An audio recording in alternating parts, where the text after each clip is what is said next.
Bueno, pues buenos días a todos. Ya estamos aquí en un nuevo capítulo del podcast de David y Goliat. Para los que no nos conocen todavía, un podcast de emprendedores para emprendedores que, bueno, charla con empresarios, CEOs, fundadores de empresas para que nos cuenten un poco, pues, su historia, tanto lo bueno como lo que no es tan bueno y, en definitiva, pues, su visión sobre la empresa. Y el objetivo, pues, de esta plataforma es compartir esos conocimientos, también entretener y que sirva un poco de inspiración para la gente que lo escucha y está igual pensando en lanzar un negocio, o ya lo tiene, pues que pueda coger lo bueno de la gente que viene por aquí y pueda evolucionar. Yo soy David, a mi derecha mi fiel y compañero Pablo. ¿Qué Pablo, buenos días. tal? Buenos días. ¿Cuánto tiempo, ya sin tener material nuevo? Ya estábamos costando un poco, pero bueno, ya estamos aquí otra vez. Y nada, nosotros somos del Sabio Sultán, una consultora de branding y comunicación que precisamente ayuda a empresas, startups, pymes a darse a conocer y a crecer a través de la comunicación. Y bueno, hoy tenemos otra pedazo de historia, otra gran empresa que seguimos desde hace un tiempo y que, bueno, pues ya tengo muchas ganas de arrancar porque ya en la previa estaba contándonos muchas cosas. Hoy tenemos a José Burgos, CEO fundador de Fresh People. Muchas José, gracias. buenos días, lo primero. Y Muchas nada, gracias. muchas gracias por venir a nuestro espacio a charlar un poco de emprendimiento y a compartir tu historia. Y siempre empezamos un poco de la misma manera, que nos contéis un poco de vosotros para conoceros más y que la gente que nos escuche pues se sitúe un poco. Así que adelante, Muy cuéntanos. bien, bueno, muchas gracias por la invitación. Gracias a ti. A ti. Bueno, pues yo al final soy un tipo muy normal. Mi abuelo fue uno de los primeros directores de recursos humanos que hubo en España y yo básicamente lo que estoy haciendo es seguir la huella que él dejó en el siglo XXI, ni más ni menos. Qué bueno. Desde el principio yo escuché muchas historias de mi abuelo de cómo él trabajó para que la gestión de personas no fuese pasar lista, que era lo que era en los años 60, ni muchas de las cosas en las que ha degenerado, sino que fuera realmente un motor del negocio, ¿no?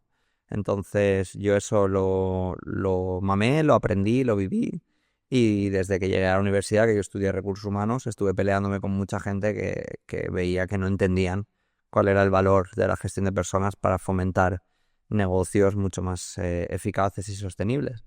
Entonces, esa persecución de ese sueño me ha ido llevando a distintos lugares y finalmente pues se ha convertido en Fresh People, que es la compañía que tengo la suerte de haber fundado y liderar y que es un poco lo que me ha traído hasta aquí. Muy bien. Bueno.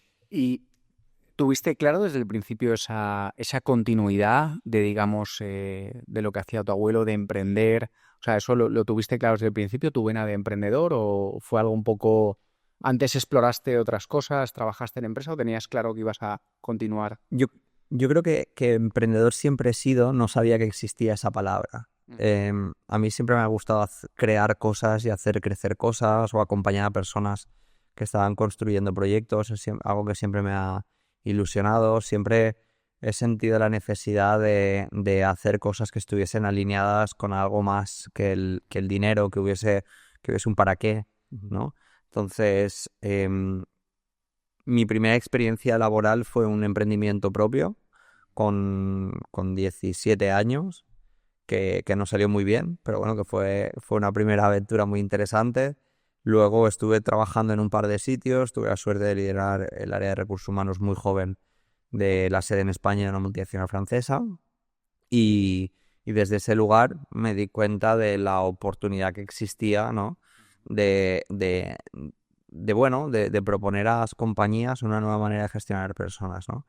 Entonces ahí inicio una de tantas travesías por el desierto que he vivido ya en este tiempo, y esa primera travesía fue ser freelance, ayudando a organizaciones a cambiar su visión sobre la gestión de personas. Curiosamente, yo no sabía ni lo que eran las startups en ese momento, ni lo que era una empresa tecnológica.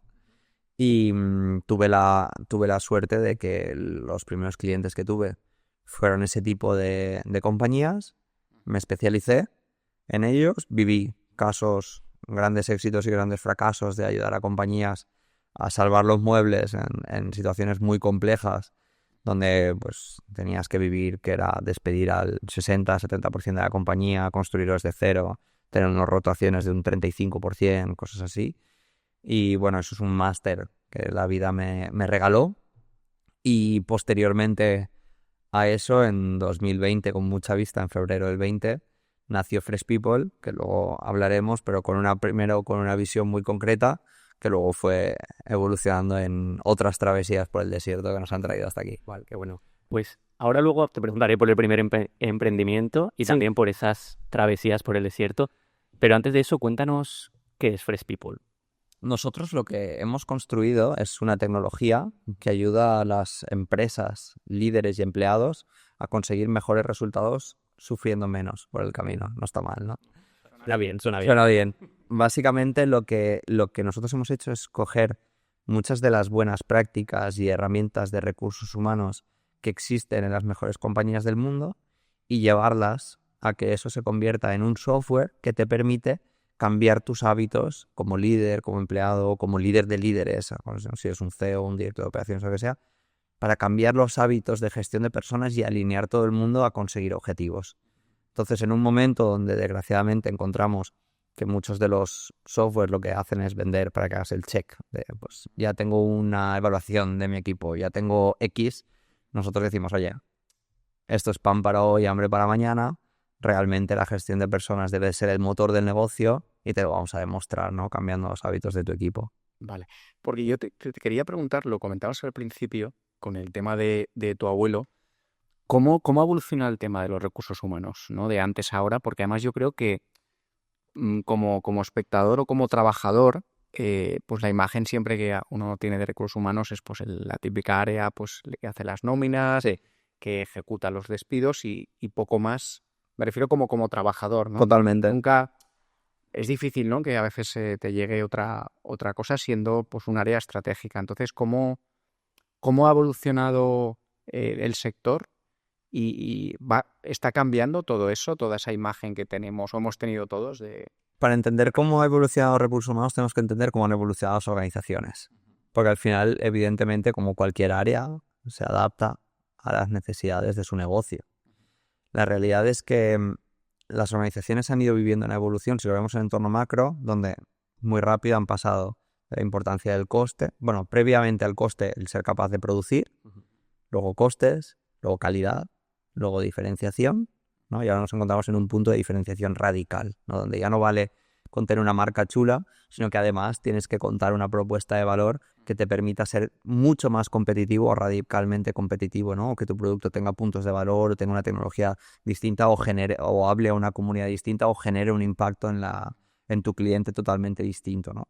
Entonces, claro, en cada etapa de esto, recursos humanos se ha ido adaptando, porque es lo que decíamos, mi abuelo vivió la etapa de poder ser capaz de producir, en su caso, cerámica, y luego producirla a buen precio. Entonces, ahí, recursos humanos tiene un rol de pues asegurarme que la gente va a trabajar, pagarles y luego pues gestionar para que aquello no se vaya de madre a nivel de costes. Claro, ¿qué sucede? Que cuando tú pasas de este polo a un polo totalmente distinto en el que necesitas ser capaz de que tu talento que cada vez está más en contacto con el cliente, que cada vez está más en contacto con los problemas. Me da igual que sea una persona que está en logística o una persona que está delante del cliente, está en contacto con muchos problemas. En un entorno tan cambiante, en un entorno donde el cliente ya no lo quiere solo rojo, lo quiere rojo, amarillo, verde, azul, y lo quiere en 24 horas y si puede ser en 12 mejor. Y además, con la última novedad tecnológica. En esa situación, cada persona genera un impacto mucho más grande en la compañía. Y es contraintuitivo porque cuanta más tecnología, más automatización metes dentro de la compañía, lo que estás haciendo es dotar a cada persona de mayor potencial de generación de rendimiento. Con lo cual, más importante es cada individuo dentro de la organización. En ese ecosistema, pensar que gestionar personas es asegurarte de que cobren a final de mes y de cumplir la ley, pues hoy ya es totalmente contraintuitivo, ¿no? Pero es que además lo que nos estamos encontrando es que las estrategias de las compañías se ven frenadas por los equipos que tienen y cómo trabajan esos equipos. Entonces, compañías que necesitan innovar, cambiar de mercado, cambiar de puntos de valor de su producto, no lo están pudiendo hacer porque esas estrategias, cuando bajan a la operativa, se difuminan por completo. El gran valor de la gestión de personas hoy en día es ser capaces de alinear propósito, personas y procesos en la misma dirección. Claro, ese cambio de paradigma es el que recursos humanos está viviendo, que tiene que ser capaz de tener el talento adecuado en el lugar adecuado, con la actitud, mentalidad y habilidades adecuadas para que esa estrategia se convierta en el día a día. Y esto es un reto brutal, porque yo tengo muchos colegas fundadores de compañías que son de ciencias, ¿no? Yo soy de letras, entonces ellos me dicen, lo que vosotros habéis estudiado, eso no vale. Y yo digo, o sea, entiendo tu razonamiento, ¿no? Pero tú te levantas todas las mañanas y 1 más 1 son 2. Con las personas 1 más 1 no son 2. Y ayudar a las organizaciones a cambiar de hábitos, a evolucionar culturalmente y que eso esté linkado con una estrategia de negocio y poder medir todo eso, es un retazo gigante, que es el reto del área o de la función de recursos humanos. Llamémoslo recursos humanos, gestión de personas, sea, tiene 700 nombres porque somos tan malos en comunicación y branding que no hemos encontrado un nombre lo suficientemente sexy, ¿no? Pero ese es el reto fundamental que se encuentran. Y es cierto que hay una nueva generación de especialistas de recursos humanos que están muy concienciados con que su valor es impactar en el negocio y están muy cerca del negocio, están entendiendo problemas de negocio y están ofreciendo soluciones de gestión de personas. Y te pongo un ejemplo rapidísimo. Sabéis que hubo una ola de definición de objetivos, gestión por objetivos, que esto, menos en las áreas de ventas, en el resto de áreas, un gran porcentaje de las compañías ha fracasado estrepitosamente. ¿Por qué? Porque, claro, tú puedes hacer una definición de objetivos, pero si no existe un hábito de revisión de los objetivos, de mejora, de feedback, de seguimiento, de evolución, pues lo defines. Nosotros vemos empresas que tardan 4 o 5 meses para definir los objetivos y luego los revisan en diciembre. Y nunca más se volvió a hablar del objetivo. Bueno, imposible llegar a... Bueno, y algunas incluso llegan, pero... Pero quiero decir, si al final no haces un control, no tienes tiempo de arreglar los problemas que encuentras. Lo que no estás es trabajando la razón principal por la que se define un objetivo, que es la mejora y la evolución de la organización. Entonces, esto, que era un tema de finanzas, ahora es un tema de gestión de personas.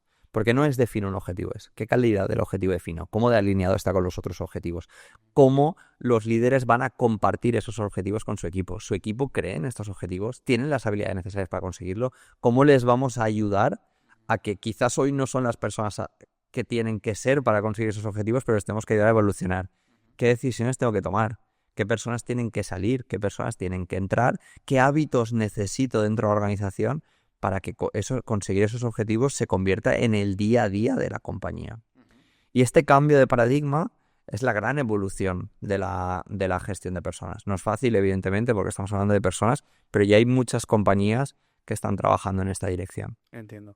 Me acuerdo que nos comentaba otro empresario que vino por aquí. Él nos decía, hablábamos de todo esto, de recursos humanos, no recuerdo cómo salió, y venía a decir un poco, si no recuerdo mal, que para él, en la mayoría de las ocasiones, cuando alguien se va a una empresa o se había ido de su empresa, él consideraba que era un fracaso de la empresa, porque no había sabido igual, pues eso, transmitir los valores, la cultura, el que estuviera implicado, los objetivos.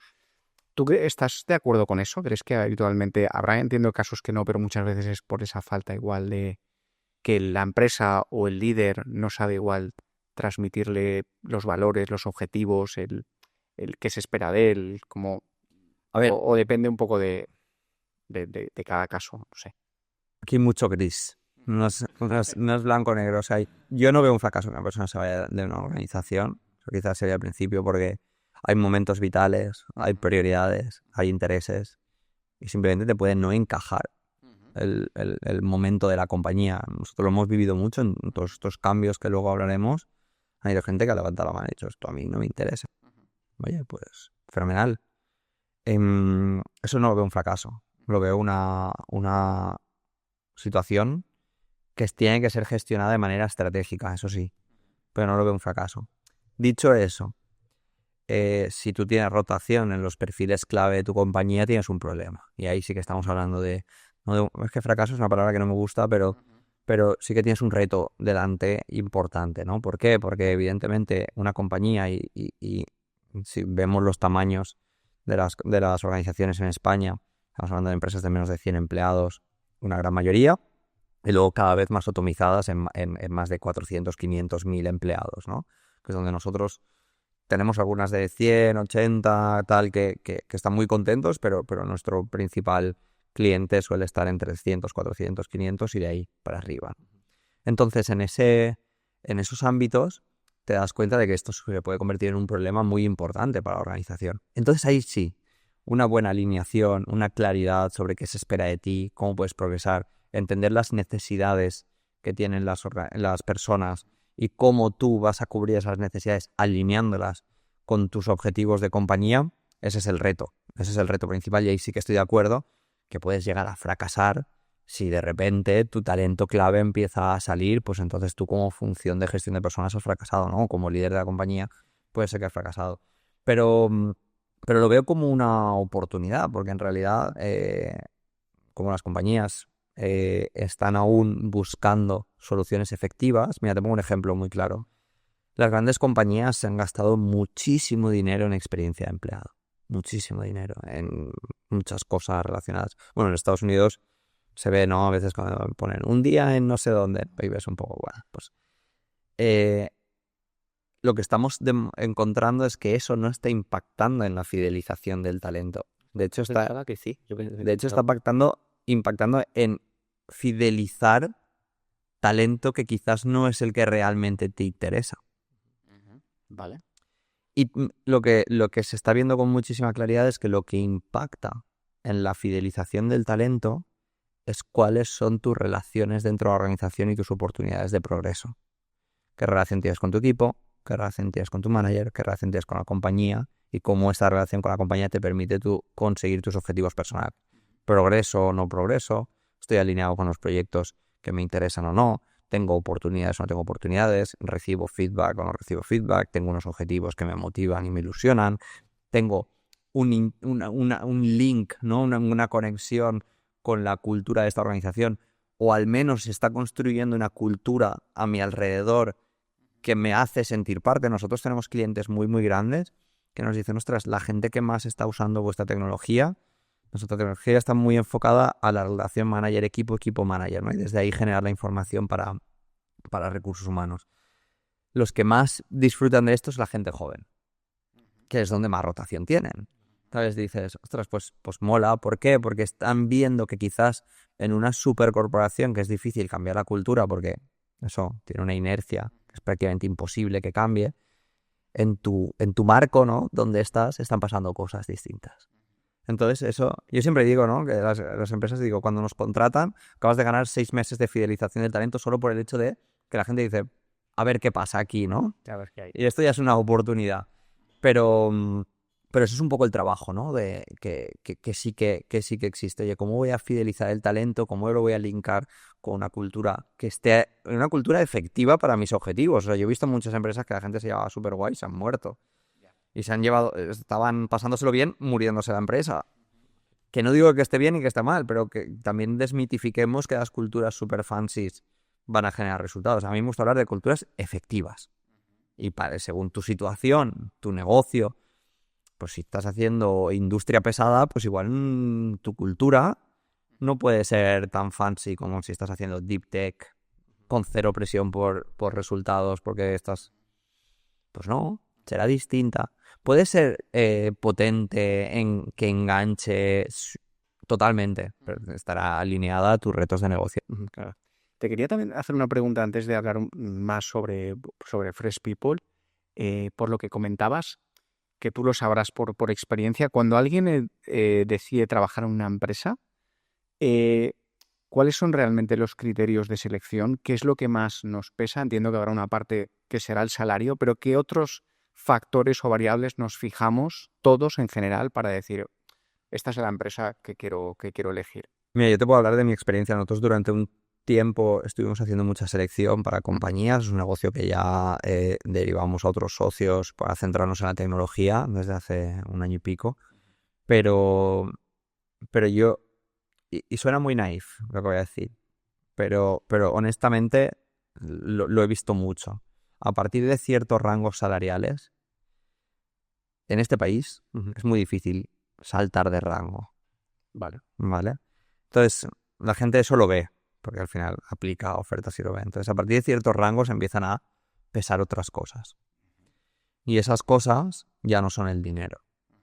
Entonces, ¿qué es lo que nosotros...? Y creo que va muy, muy diferenciado por grupo poblacional, por nivel socioeconómico, hay muchas cosas, ¿eh? Porque si me escucha una persona que está trabajando en algún lugar con un sueldo mínimo, pues dirá, este tío es un gilipollas. Y lo asumo. Por eso digo, pues depende, porque esa persona igual un 20% del salario le cambia la vida. Un aumento de un 20% del salario le cambia la vida. Pero en otros grupos socioeconómicos, de repente el estar conectado con el propósito de la organización, en estar en una cultura más atractiva, estar en remoto, tener la oportunidad de tener impacto sobre lo que está pasando en la empresa. Nosotros lo veíamos mucho en 2021, 2022, que se fichaba mucha gente de grandes corporaciones a empresas mucho más pequeñas.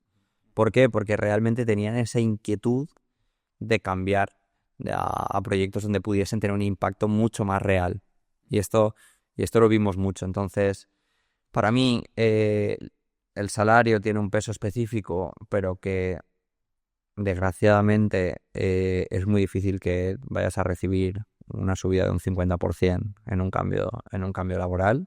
Eso en España se ve muy poco.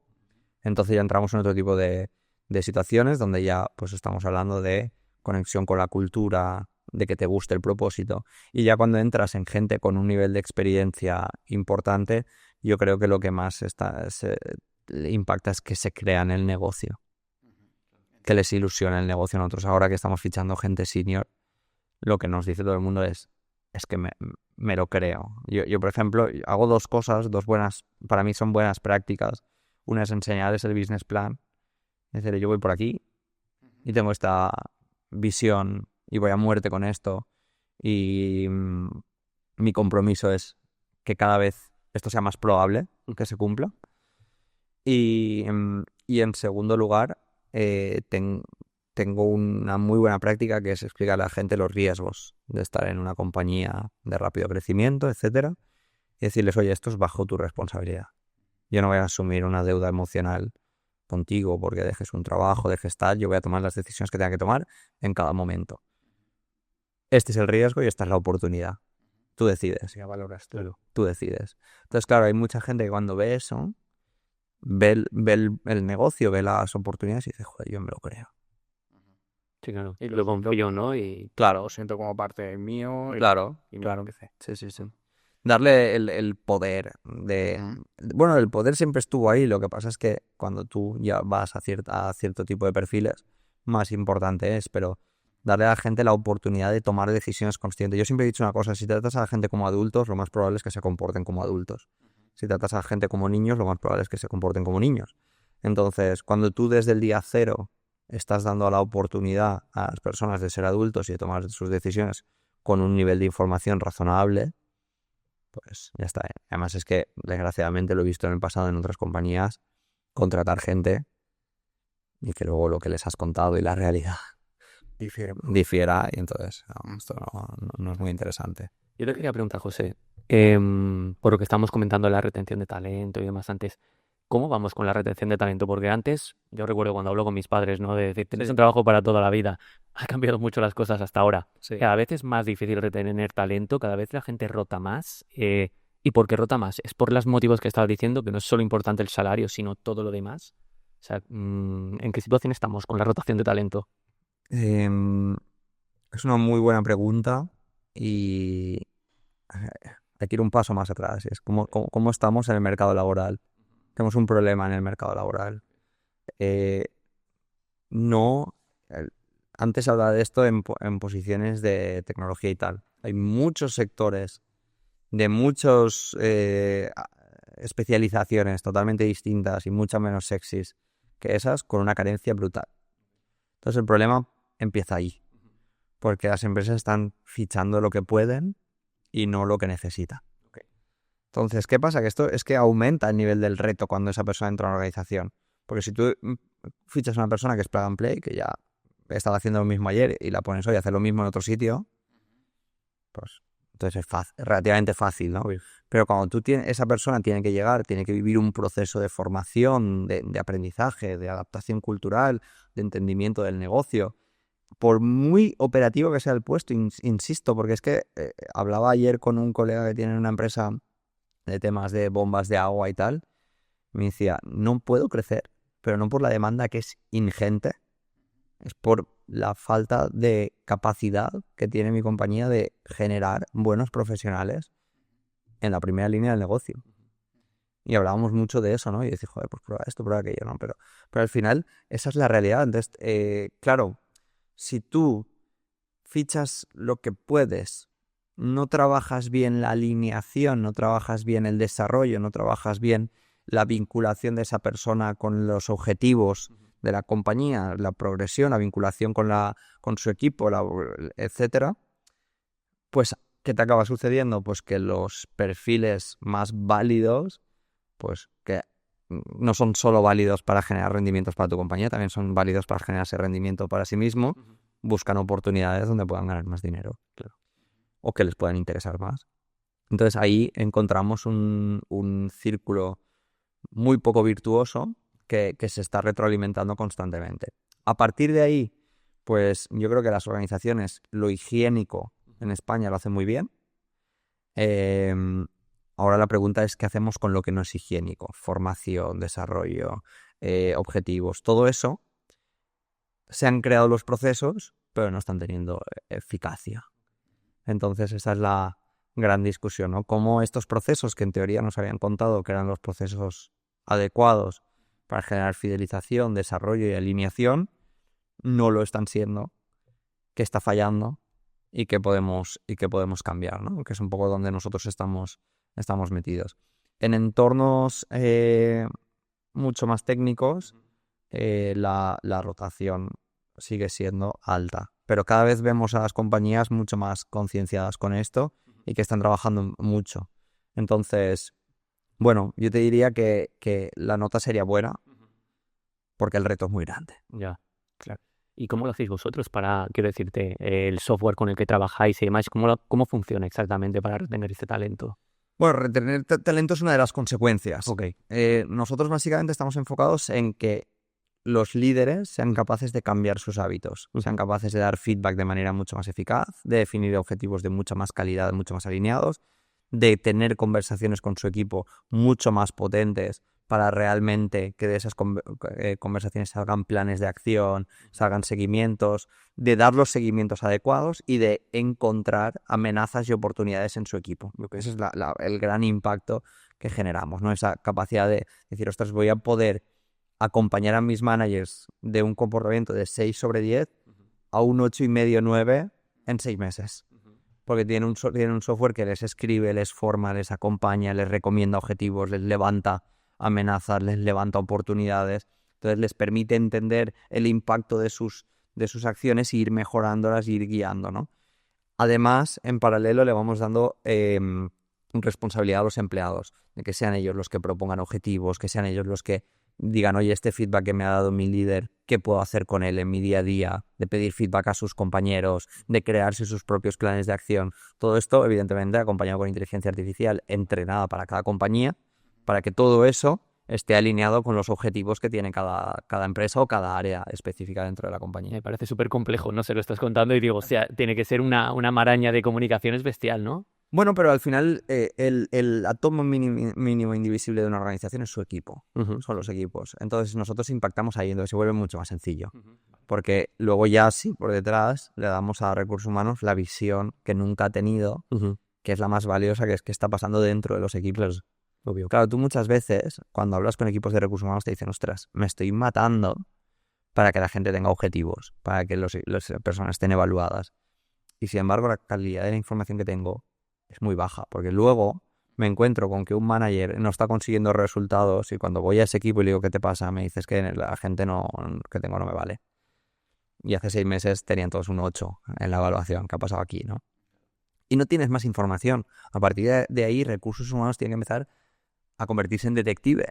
Preguntar, entender. Claro, cuando vas tú a proponer una solución, llevas 6 meses de retraso con respecto al negocio.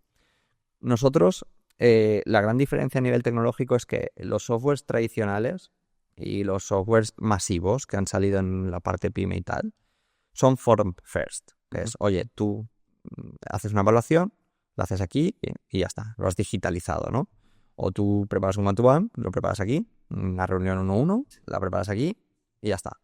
Tú, no sé, pues tienes que definir un objetivo, pues vienes, lo defines y ya está. O recibes una mejora del objetivo ahora con IA y ya está. Nosotros somos Problem First. Nosotros te decimos, oye, cuéntame tus problemas y desde ahí el software te va a ir acompañando en la gestión de tu equipo. Pues claro, cambia por completo porque a nosotros llega la gente a contarnos problemas. O sea, la primera tecnología que tú vas a contarle problemas y no registras soluciones. Y de ahí, cuando generas la solución, ya se registra, se aplica, se hace lo que se tenga que hacer.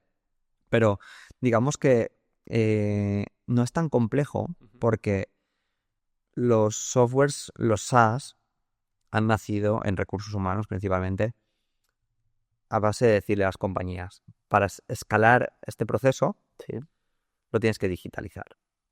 Para digitalizarlo, tienes que pasar por mi sistema. Y tienes la opción A, B o C. Con lo cual, se ha perdido por completo la individualización de ese proceso a la realidad de cada compañía y mucho menos de cada equipo. Claro, por completo. Claro, entonces tú tienes cientos de miles de compañías aplicando 2, 3 modelos.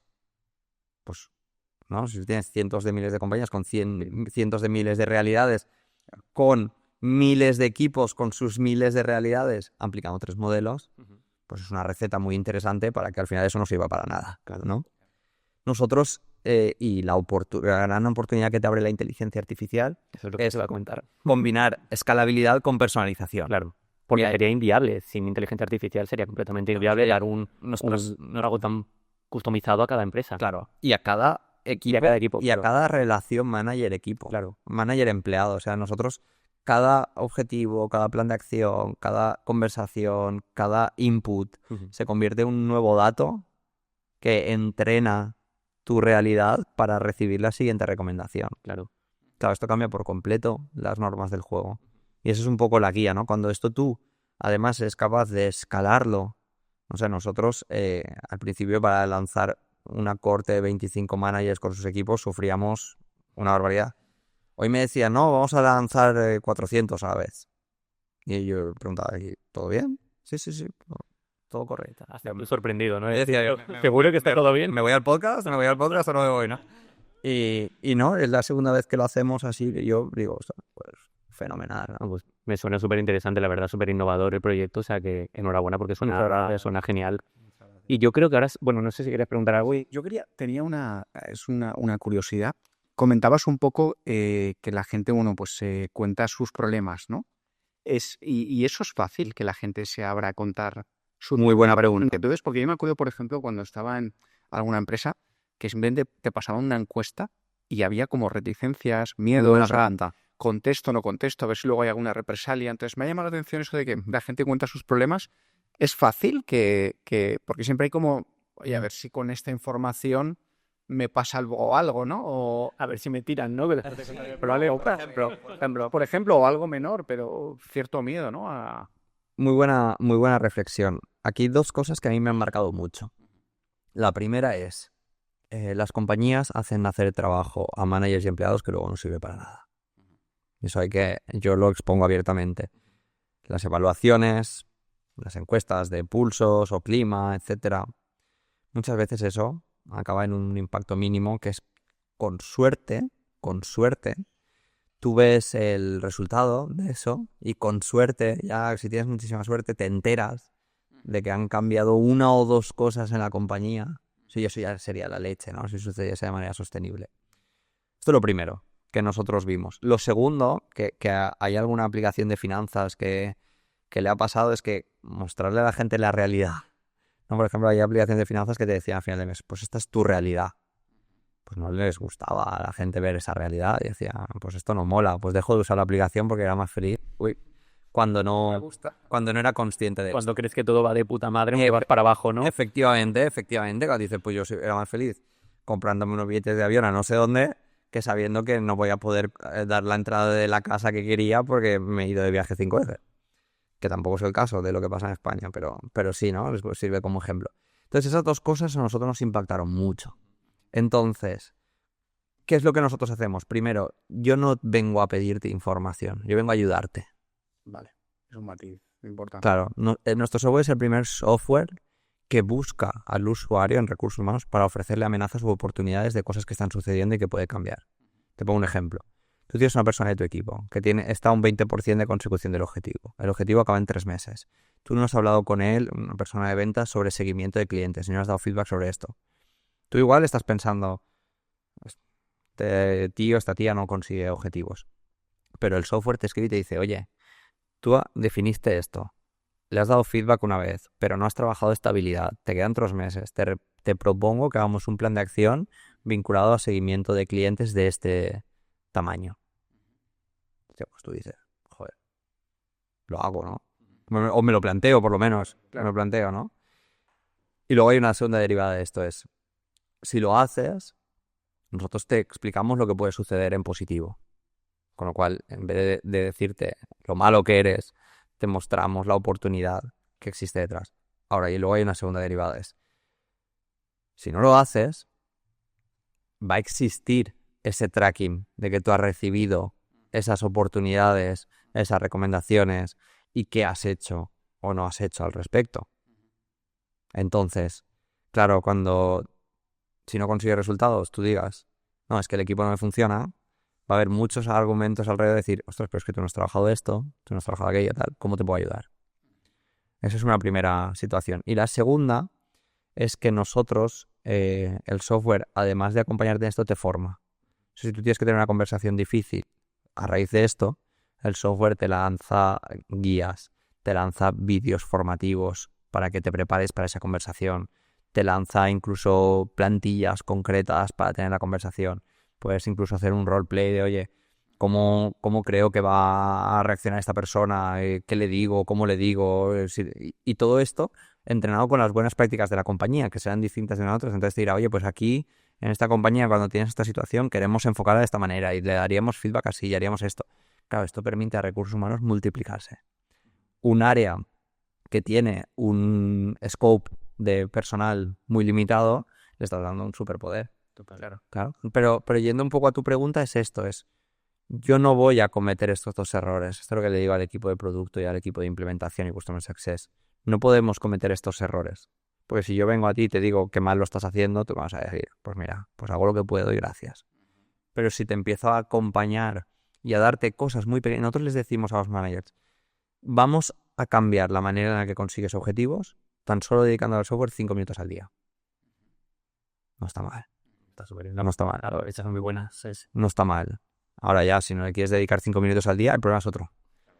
El problema es otro. Yo siempre, cuando hacemos implementaciones grandes, en los comités de dirección o ya pues a grupos de managers, les digo, esto es muy fácil. Ya vosotros que sois de comunicación lo tenéis clarísimo. Aquí, hoy, en esta sala hay una serie de detractores, que estará entre el 20%, una serie de promotores que están entre el 20% y luego el resto. A los detractores, aunque os demos un Ferrari, vais a decir que consumen mucha gasolina. A los promotores, aunque os demos lo que sea, vais a decir, joder, qué oportunidad. Nuestro trabajo está en el resto. Entonces al resto sí que hay que darle las cosas de una manera en la que puedan sumarse al carro de los promotores, ¿no? Y ahí es donde marca la diferencia. Si tú entonces dices, oye, y ahora vengo con mi lista de argumentos para los promotores. Poco tiempo, buen resultado, te acompaño. Es a largo plazo. Una de las cosas que nosotros le decimos a los clientes, esto no es un software cortoplacista. Esto es un software a largo plazo. Entonces, es de evolución, tienes formación, tienes acompañamiento. Nos vinculamos con tus objetivos para ayudarte a conseguirlo. Nuestro éxito es que la empresa consiga objetivos, pero eso viene dado porque el líder consigue objetivos y hace que su equipo consiga objetivos. Entonces, al final nosotros cambiamos el rol del líder. Tu reto no es gestionar personas, tu reto es conseguir objetivos y multiplicar el impacto del equipo. Y para hacer eso, hay una herramienta que bien utilizada es brutal, que es la gestión de personas. Qué bueno, me parece súper interesante. O sea, ese es nuestro foco. Yo que soy una persona que no sé mucho de recursos humanos, haber trabajado en empresas en las que sí que pues, Bueno, todo el mundo sabe de fútbol y de recursos humanos. Eso es lo que yo digo siempre. Pero como lo explicas, suena súper interesante porque como que impacta en toda la empresa a la vez y me parece un súper proyecto, la verdad es que muy guay. Oye, José, y esto que hemos escuchado todos y hemos leído y demás, de que una empresa no deja, o sea, un trabajador no deja una empresa, sino deja un mal jefe, ¿eso crees que es La realidad. la realidad? Yo he vivido mis propias carnes. Nosotros hemos fichado a malos líderes y hemos tenido rotación. Y luego, años después, han dicho, es que yo con esta persona no quería trabajar. Y te diría que no solo malos jefes o managers o líderes de equipo, malos componentes en cualquier parte de la organización generan rotación. Porque si tú tienes un compañero o una compañera que está totalmente desalineada contigo, eso también genera rotación. Si tienes suerte del desalineado con la compañía, sea cual sea de los dos, si tienes mala suerte del alineado. Y todos tenemos ejemplos que hemos vivido en primera mano de esto. Entonces, claro, esto nos lleva a esa dimensión de cuidar ese átomo de equipo de manera muy eficaz. Porque, claro, si tú consigues que todo ese equipo esté alineado, ya tienes un segundo reto que es alinear equipos. Pero eso es mucho más fácil. Claro, es que la verdad es que, vamos, yo creo que ser un buen líder es que es muy, muy difícil. O sea, yo, no sé, mi experiencia como trabajo en empresas, la verdad es que líderes como tal no sabría si he encontrado alguno. O sea, para mí un líder es esa persona, no sé, que te es capaz de inspirar, de transformarte, de aportarte cosas buenas, de que seas mejor. Tú lo tienes al lado todos los días y no te está muy bien en la radio. Eso es verdad. Pero no sé, que lo veo que es complicado tener todas esas habilidades y esas Bueno, dotes, no sé. Yo diferencio actitud de habilidad. Porque tú puedes encontrar, o sea, la mejor manera de no equivocarte cuando promocionas a alguien a líder de equipo es que ya se comportase como tal.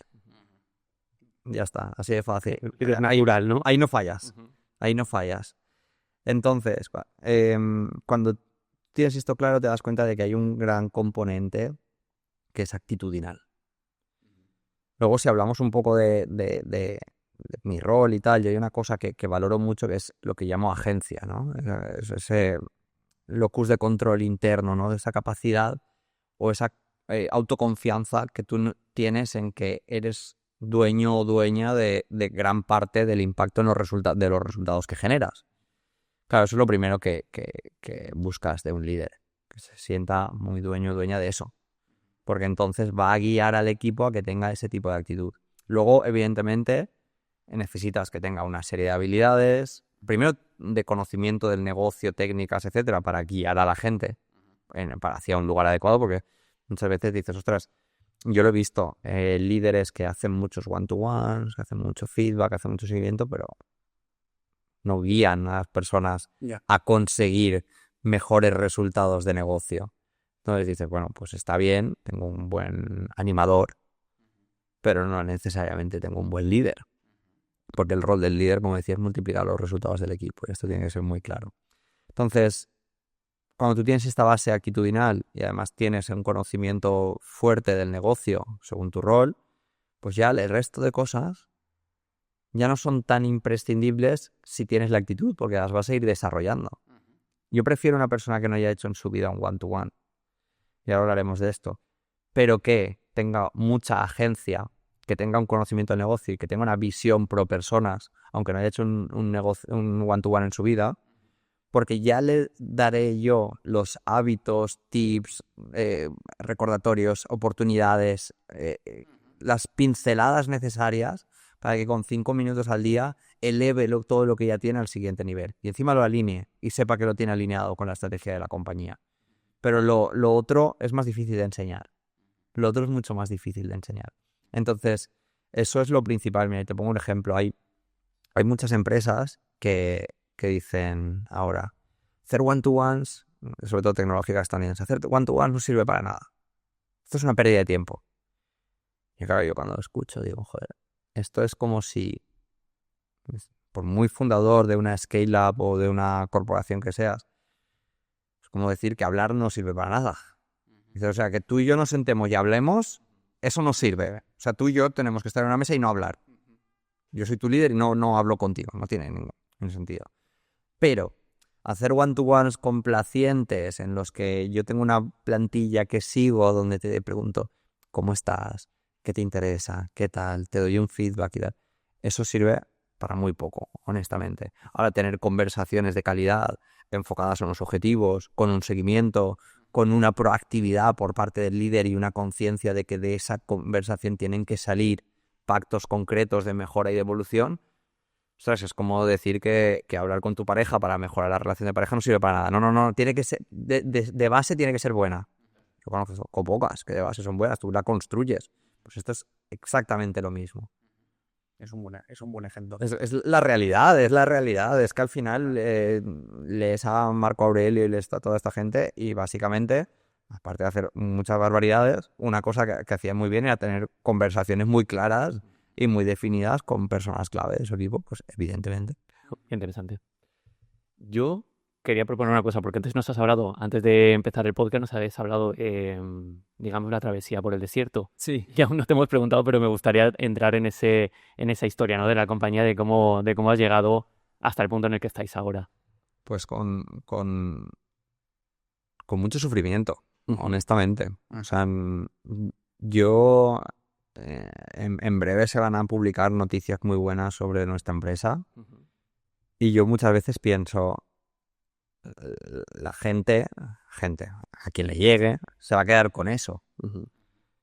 Y esto es un problema que tenemos en el ecosistema emprendedor, porque eso es una parte fractal de la realidad, pero la realidad es mucho más compleja, ¿no? Entonces, pues honestamente con mucho sufrimiento, porque nosotros hemos ido dando una evolución en la que yo al menos no era consciente de los peajes que iba a pagar a cambio de los aprendizajes que iba a obtener. Y esto ha sido un proceso madurativo de la compañía y mío muy importante. Nosotros nacimos como una consultora de recursos humanos para startups. Esta propuesta de valor es: todos los que tienes alrededor de recursos humanos no te inspiran, nosotros te inspiraremos y te acompañaremos. Nacimos así. Y nos fue increíble. O sea, nuestros números en ese momento, doblamos la facturación, nos metimos en 1 millón de euros en 2 años, con rentabilidad importante. Y yo vi claramente que había una evolución del mercado en las startups. Y lo hemos hablado antes, creo que hay una atomización del capital, hay una serie de cosas, ¿no?, que guían a que el mercado, en vez de estar poquito en muchos, haya mucho en relativamente pocos. Afortunadamente cada vez más, pero relativamente pocos para que tú tengas un negocio que pueda crecer y que sea saludable y predecible, etc. Entonces ahí cambiamos a otro segmento que era pymes. Dijimos, pues vale, pues segmento natural, ¿no? Pymes. Y también nos fue bien, pero ahí se activó otra palanca dentro de mi cerebro que es, ostras, esto es muy difícil de escalar y además están naciendo tecnologías con oportunidades que creo que si me pierdo esta aventura me voy a arrepentir toda la vida. Entonces yo afortunadamente he visto, mi padre tiene una empresa de servicios, en mi familia hay varias empresas de servicios, despachos de laboralistas y tal. Todo mi núcleo es relacionado con recursos humanos. Entonces, y yo sé lo que es. Y yo ya lo había visto.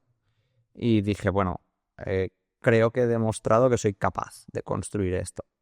Y lo puedo llevar a sectores emergentes o sectores más consolidados y confío bastante en mi capacidad de hacer esto.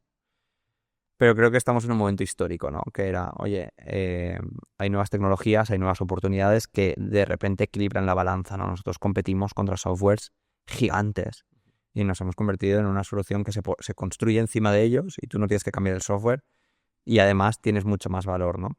Entonces, ¿qué pasa? Que yo vi eso y dije, ostras, además había un segundo problema que nos encontrábamos y es, como habíamos pasado de empresas muy, muy pequeñas a empresas ya de tamaños más grandes, incluso nos empezó a contratar alguna corporación para cosas más concretas, decíamos, ostras, es que les montamos un modelo de evaluación, de management, de seguimiento, de cultura. Y cuando nos vamos, aunque yo empieza a decrecer, porque no hemos cambiado los hábitos. Y si quiero cambiar los hábitos, tengo que estar tanto tiempo que o me pagan una barbaridad o esto no es rentable. Entonces, yo tuve que tomar una decisión. O me enamoro del problema o me enamoro de la solución que ya tengo y es rentable. En el corto, al menos. Y bueno, pues cogimos todo el dinero que habíamos ganado en esos años y lo reinvertimos. Y nos fuimos a la tercera reinvención de Fresh People, que es la tecnología y la inteligencia artificial para resolver el verdadero problema de la gestión de personas como motor del negocio, que son los hábitos. Porque no nacisteis con la IA. O sea, no nacisteis... Vale, yo es que pensaba que la teníais implementada desde el principio. Vale. Nosotros es en 2022, Ujú. en septiembre de 2022, donde yo tomo esta decisión. Vale. Y vendimos nuestro primer proyecto a finales del 22 con un PowerPoint y una herramienta no code que no era imposible que funcionase. Y realmente nuestro primer despliegue lo hacemos en mayo del 23. Sí. Nuestro primer despliegue en un cliente, además un cliente complejo y con auditorías de seguridad. O sea, empezasteis con un reto importante. Empezamos con 2 clientes que hoy en día serían la joya de la corona del 80-90% de startups de este país. Qué bueno. Así de claro. Y eso, pues, yo en este proceso aumenté más de 25 kilos. Ahora me veis un poquito más afinado, pero Una mala época, ¿no? una época de lo que decía, de reinvención. Es que lo que no puedes pretender es reinventar tu compañía 3 veces y que la compañía vaya así. Que no es realista. Sí. Reempezando 3 veces. Entonces, eso es lo que nosotros vivimos, ¿no? Entonces, desplegamos ahí que aprendimos una barbaridad, pero ahí se sufrió lo que no está escrito y luego había que ser capaces de utilizar eso para vender a otras compañías. Entonces, claro, eso 2023 conseguimos validar. Después de toda la apuesta que habíamos hecho en 2022 y 2023, a finales del 23 conseguimos validar que éramos capaces de venderlo de una manera donde no perdiésemos dinero unitariamente con cada proyecto. Y luego ya, a partir de ahí, 2024, pues fue un año brutal de crecimiento. ¿Por qué? Porque estos clientes tan importantes empezaron a tener éxitos y empezaron a aumentar su cantidad de licencias con nosotros y empezaron a atraer a otros clientes. Y esto fue brutal, ¿no? Y de hecho ahora 2025 es algo bastante similar. O sea, cada vez es más difícil multiplicar por 3 porque cada vez, claro, el número resultante es mucho más grande. Pero sí que es muy chulo decir, ostras, haber multiplicado por 3, multiplicar por 3, por 2,5 este año, eso es una... Los números son espectaculares. Sí, somos muy afortunados. Pero dentro de eso, esas son las 3 reinvenciones y las 3 travesías por el desierto. Eso implica contratar, despedir, volver a contratar, equivocarte mucho. Y además es curioso porque te das cuenta, que son 3 reinvenciones. Yo no fui consciente, hablando con un inversor nuestro, me dijo, lo que más valoro es que os habéis reinventado 3 veces. Y yo dije, ¿me das cuentas cuáles han sido? Entonces me lo apuntó y dije, joder, de verdad. Porque tú cuando estás en la batalla no te das cuenta. De hecho, yo he trabajado mucho mi propio discurso hacia mí mismo, de decir, ostras, porque claro, yo todo eso lo viví como estás peleando, sufriendo, me habré equivocado, no me habré equivocado, me he pasado 3 pueblos con la apuesta, ¿no?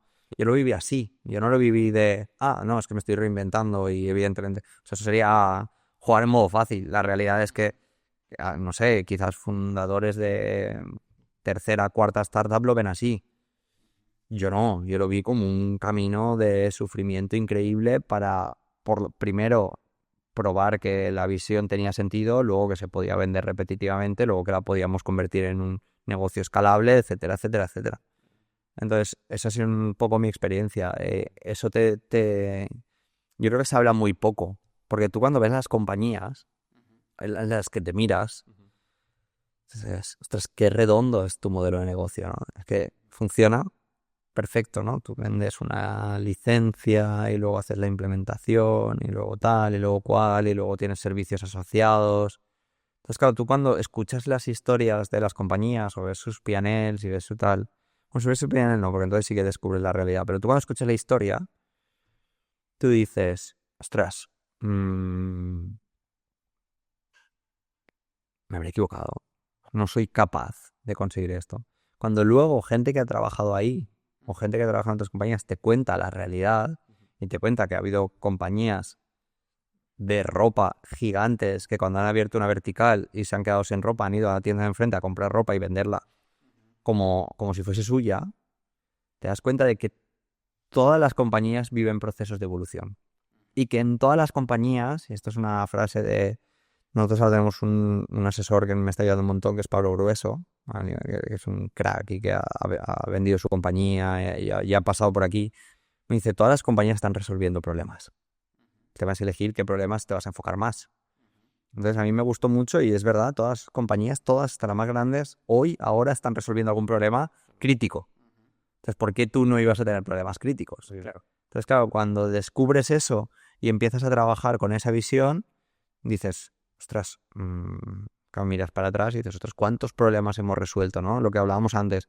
Nosotros estamos desplegando ahora 400 managers y está el equipo tranquilísimo. 400 managers con sus 10, 15 empleados por manager. O sea, es un buen montón de gente.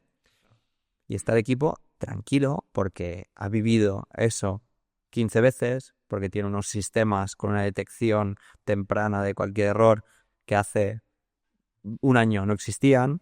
Y todo eso, cuando lo ves hoy, dices, claro, evidentemente somos una organización muchísimo mejor. Y es lo que a mí me ilusiona, que dices, pero es que dentro de 3 meses, yo les oigo a los clientes, digo, de lo que te presente hoy, a lo que me compres, a lo que te implementaré y a lo que seré cuando me renueves, va a haber 4 o 5 compañías distintas. O sea, que hay próximas unos cuantos paseos por el desierto y unas cuantas reinvenciones.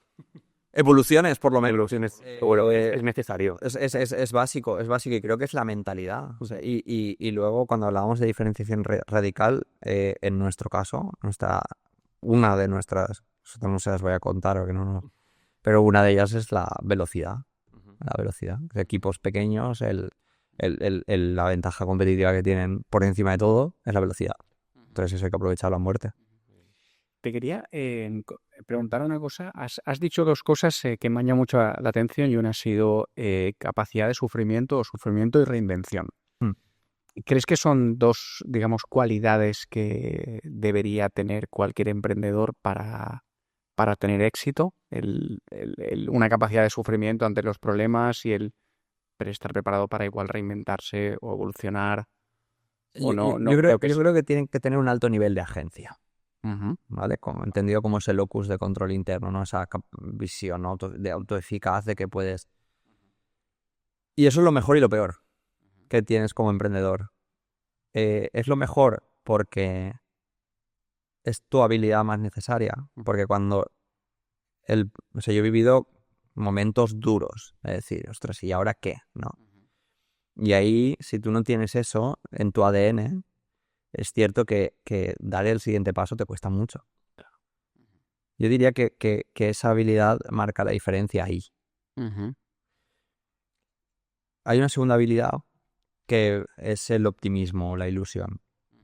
Yo creo que, por eso el sufrimiento no creo que, porque la carencia de optimismo te hace sufrir mucho.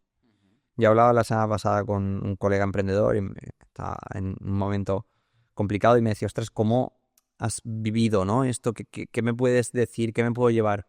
Y digo, pues una de las cosas más tontas es que yo me ilusionaba con muchas cosas que luego no han llegado a ningún lado. Con muchos procesos de venta que luego no salieron, con oportunidades de partnerships que luego no sucedieron. Y esas ilusiones que yo iba enganchando, pues me trajeron hasta aquí. Entonces creo que esa capacidad de ser optimista y de ilusionarte con lo que estás viviendo me parece fundamental, porque de lo contrario caes en ese sufrimiento que no me parece una habilidad, me parece un peaje que yo he pagado y que estoy convencido que hay maneras mucho más eficaces de afrontar el emprendimiento y con más recursos emocionales. Y, por ejemplo, entiendo que, o sea, tú eres optimista, ¿no? Estoy trabajando en ello. Estás trabajando en ello y eso me iba a preguntar de cómo gestionas o cómo has gestionado pues eso, cuando algo no ha salido bien, cuando, no sé, no queremos utilizar la palabra fracaso, ¿no? Pero bueno, cuando algo no ha salido como tú esperabas y no ha salido bien, ¿cómo gestionas esa parte y cómo ahí, yo qué sé, le das la vuelta y eres Mira, hay una optimista? realidad que yo creo que aplica en todo en la vida y es cuánto te identificas con lo que haces. Ujú.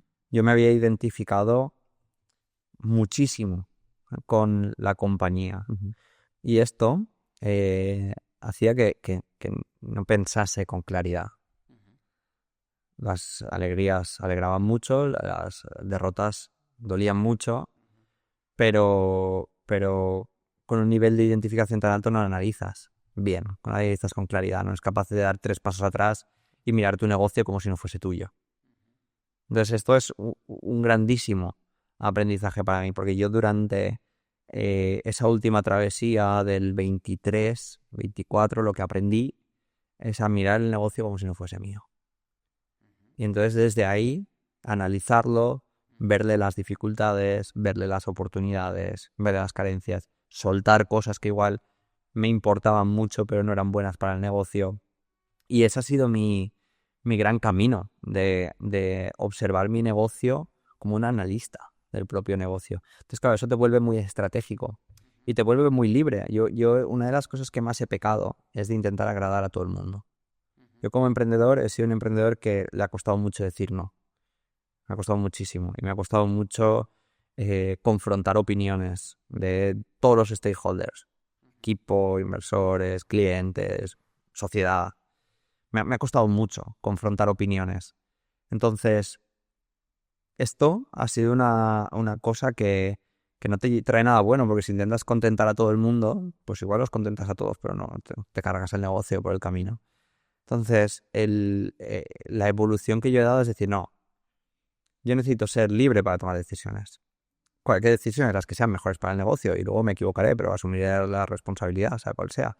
Pero ese es mi primer foco, ¿no? Entonces esa libertad te la da el no tener esa deuda emocional que comentábamos antes cuando contratas, el ser muy claro con todos tus grupos de interés, explicar las cosas, decir la verdad, todo ese tipo de cosas que son tan básicas, es lo que es como una botella de oxígeno que llenas de libertad para luego poder tomar las decisiones que tengas que tomar y poder hablar claramente a las personas, ¿no? Y eso es un poco lo que para mí ha sido clave. Desidentificarme me permitió analizar mejor, sentirme libre me permitió ejecutar decisiones. Y esas dos cosas a la vez fueron la receta que yo me apliqué para estas transiciones y para cualquier reto que me enfrento. Evidentemente, cuando has vivido muchas cosas, yo siempre lo digo, ¿no? Entiendo por qué hay muchas compañías que los founders que son fundadores de segundo, tercer experiencia, aunque les haya ido mal en el pasado, tienen muchas más probabilidades de éxito. Porque cuando lo vives en primera persona es tan obvio, porque hay una lista de errores tan grande que no vas a cometer otros, pero estos ya te los sabes, y pues, bueno, y mil cosas, contactos, etcétera, ¿no? Pero principalmente eso, que dices, ostras, pues yo tengo yo me siento como tercer emprendedor por tercera vez con estas reinvenciones. Entonces, claro, dices, ostras, tengo retos, tengo problemas, pero miro para atrás, veo todos los que he resuelto y mi autoeficacia y mi autoconfianza para resolver los que vienen por delante es grande. Es grande, ¿no? Entonces eso te libera de sufrimiento. Y al final es estratégico porque sufriendo no vas a generar buenas soluciones. O sea, tú cuando estás en ese momento emocional, yo he pensado mucho sobre esto y lo comparo muchas veces con el flujo de caja. La gestión emocional y la gestión del flujo de caja, tanto personal y organizacional, tiene bastantes realidades, tiene bastantes cosas comunes. Además es muy sencillo. Si tú tienes picos muy altos donde todo va bien, actúas de una manera con tu vida, con el dinero, con tal. Tienes picos muy bajos, actúas. Eso no te permite llevar un plan, ¿no? Claro. Cuando tú estás en ese momento de sufrimiento, piensas en corto plazo, en soluciones que te liberen del sufrimiento. ¿Cierto? Claro. Y además es puramente evolutivo y puramente humano. O sea, es supervivencia. Necesito huir de este sufrimiento. Entonces, ¿cuál es el siguiente estado que me va a permitir liberarme de este sufrimiento? Sea el que sea, mis decisiones van a estar totalmente condicionadas por eso. Cuando tú rebajas ese nivel de sufrimiento y miras más estratégicamente, lo que aprendes es que quizás tienes que aguantar más X situaciones, incluso que sean más profundas, para que se resuelvan de manera mucho más eficaz. Pasa con el cash flow igual. A veces vendemos cosas a las compañías que a corto te resuelven, pero a largo te estás condenando. Esto es un clásico. Entonces, claro, está muy linkado en la mentalidad del fundador. Si tú reduces eso, miras estratégicamente y tomas decisiones, pues igual hay ciertos proyectos de ventas que estabas haciendo que dices, no, en estas condiciones no. Entonces ahí pueden pasar dos cosas, que el cliente te diga, pues entonces no, o que te diga, ay, ¿en qué condiciones sí? Y igual transformas, y esto es un grandísimo aprendizaje que yo me he llevado, ¿no? De vender muchas cosas quizás que era porque teníamos que validar, etcétera. Oye, pues ya está. Y ahora, claro, veo cómo vendíamos en 2023 y cómo vendemos hoy. Y dices, ostras, es mejor para el cliente, es mejor para nosotros, es mejor para el empleado. Había que pasar una transición, pero claro, el cambio es importante. Entonces, bueno, pues ese es el... Si tienes esa agencia y tienes esa gestión, pues es mucho más probable que lo puedas hacer. Me surgen dos preguntas de lo que estabas comentando, de esta reflexión que me parece súper interesante. Una, decías que llega un momento que eres capaz como que de analizar tu negocio fuera del negocio. Eso me ha parecido muy interesante y lo que te quería preguntar es cómo se hace eso. Es decir, cómo... Quieres aplicarlo, ¿eh? No, sí, es que me parece muy interesante porque al final uno que está dentro, que está súper implicado, cómo es capaz de desvincularse de eso y seguramente dejar una parte emocional. Sí. Para convertirse, lo que tú dices, en analista frío y poder ver cosas que igual no se veían. ¿Eso cómo lo hiciste o cómo se...? Yo veo gente que lo lleva de serie, no es mi caso. Esa gente, enhorabuena y brutal. Y yo, en mi caso, lo que me ha servido es un trabajo emocional importante de buscar ayuda para desidentificarme de eso y que eso hiciera que todo ese compromiso que yo tengo con la compañía, vehiculizarlo de manera efectiva. Esto ha sido el primer paso. Y luego el segundo paso, compartir mucho con personas que saben más que tú. Esto a mí me ha ayudado muchísimo. Ahora nosotros pues estamos en un momento bonito de contratar gente súper potente. Entonces pues te da la oportunidad de rodearte de gente que además viene con la mirada limpia y que ve y que te aporta, etcétera. Pero luego yo comparto con otros emprendedores, comparto con otros stakeholders y les cuento, oye, y tenemos este reto y tú cómo lo estás resolviendo y tal. Y eso te da una visión, pues una vez más, ¿no? Te devuelve a ese punto analítico que te permite devolver de manera mucho más eficaz hacia la organización soluciones, ¿no? Entonces estas dos cosas son las que a mí me han funcionado, pero tienen que estar a la vez, porque tú con una fuerte vinculación o sufrimiento, porque al final ese apego se convierte en sufrimiento, puedes estar hablando con una persona y que te esté contando lo bien que le va a X y tú en vez de estar descifrando por qué le va bien X, estás fustigándote porque a ti te va mal esa misma cosa, ¿no? Lo estoy haciendo yo. Claro. Entonces esas dos cosas son fundamentales y esto está linkado con una cosa que es la curiosidad. Yo creo que para un buen remedio que a mí me ha ayudado es la curiosidad, el querer descubrir, el querer aprender. Ahora, por ejemplo, ¿no? Yo no tengo una formación técnica ni una formación de ingeniería o de matemáticas o de informática, pero estoy todos los días aprendiendo, entendiendo y descubriendo el core de mi negocio, ¿no? O el core de lo que nosotros estamos construyendo a través de la inteligencia artificial, qué riesgos, qué oportunidades, cuáles son los siguientes pasos. Me estudio el roadmap de todos los competidores que puedo y a los que tengo acceso para entender dónde están, cuáles son sus planes, qué promesas han hecho, porque ahí Ahí es donde esa curiosidad, luego vuelves a tu negocio y dices, vale, ¿y cuáles son mis planes? ¿Y cuáles son mis oportunidades? ¿Y cuáles son mis frenos? ¿Y cómo? Está todo escrito. Lo difícil es aplicarlo, ¿no? Pero esas cosas a mí me han ayudado mucho. Esas cosas a mí me han ayudado muchísimo. Qué bueno. Entonces, esa curiosidad, que sí que es una cosa que yo tengo innata. Claro, yo te iba a preguntar si era innata o era un aprendizaje, una metodología que habías aprendido. La curiosidad para mí es algo innato. Ujú. O sea, yo soy una persona que aprende de cosas que el 80% no le van a servir en la vida, pero me interesan, se quedan guardadas ahí detrás, que digo yo. Y un día salen, ¿no? Cuando el trivial salen. Dices, pues ahí está. Este conocimiento que creía que no valía para nada, boom, ahí está. Dame el quesito.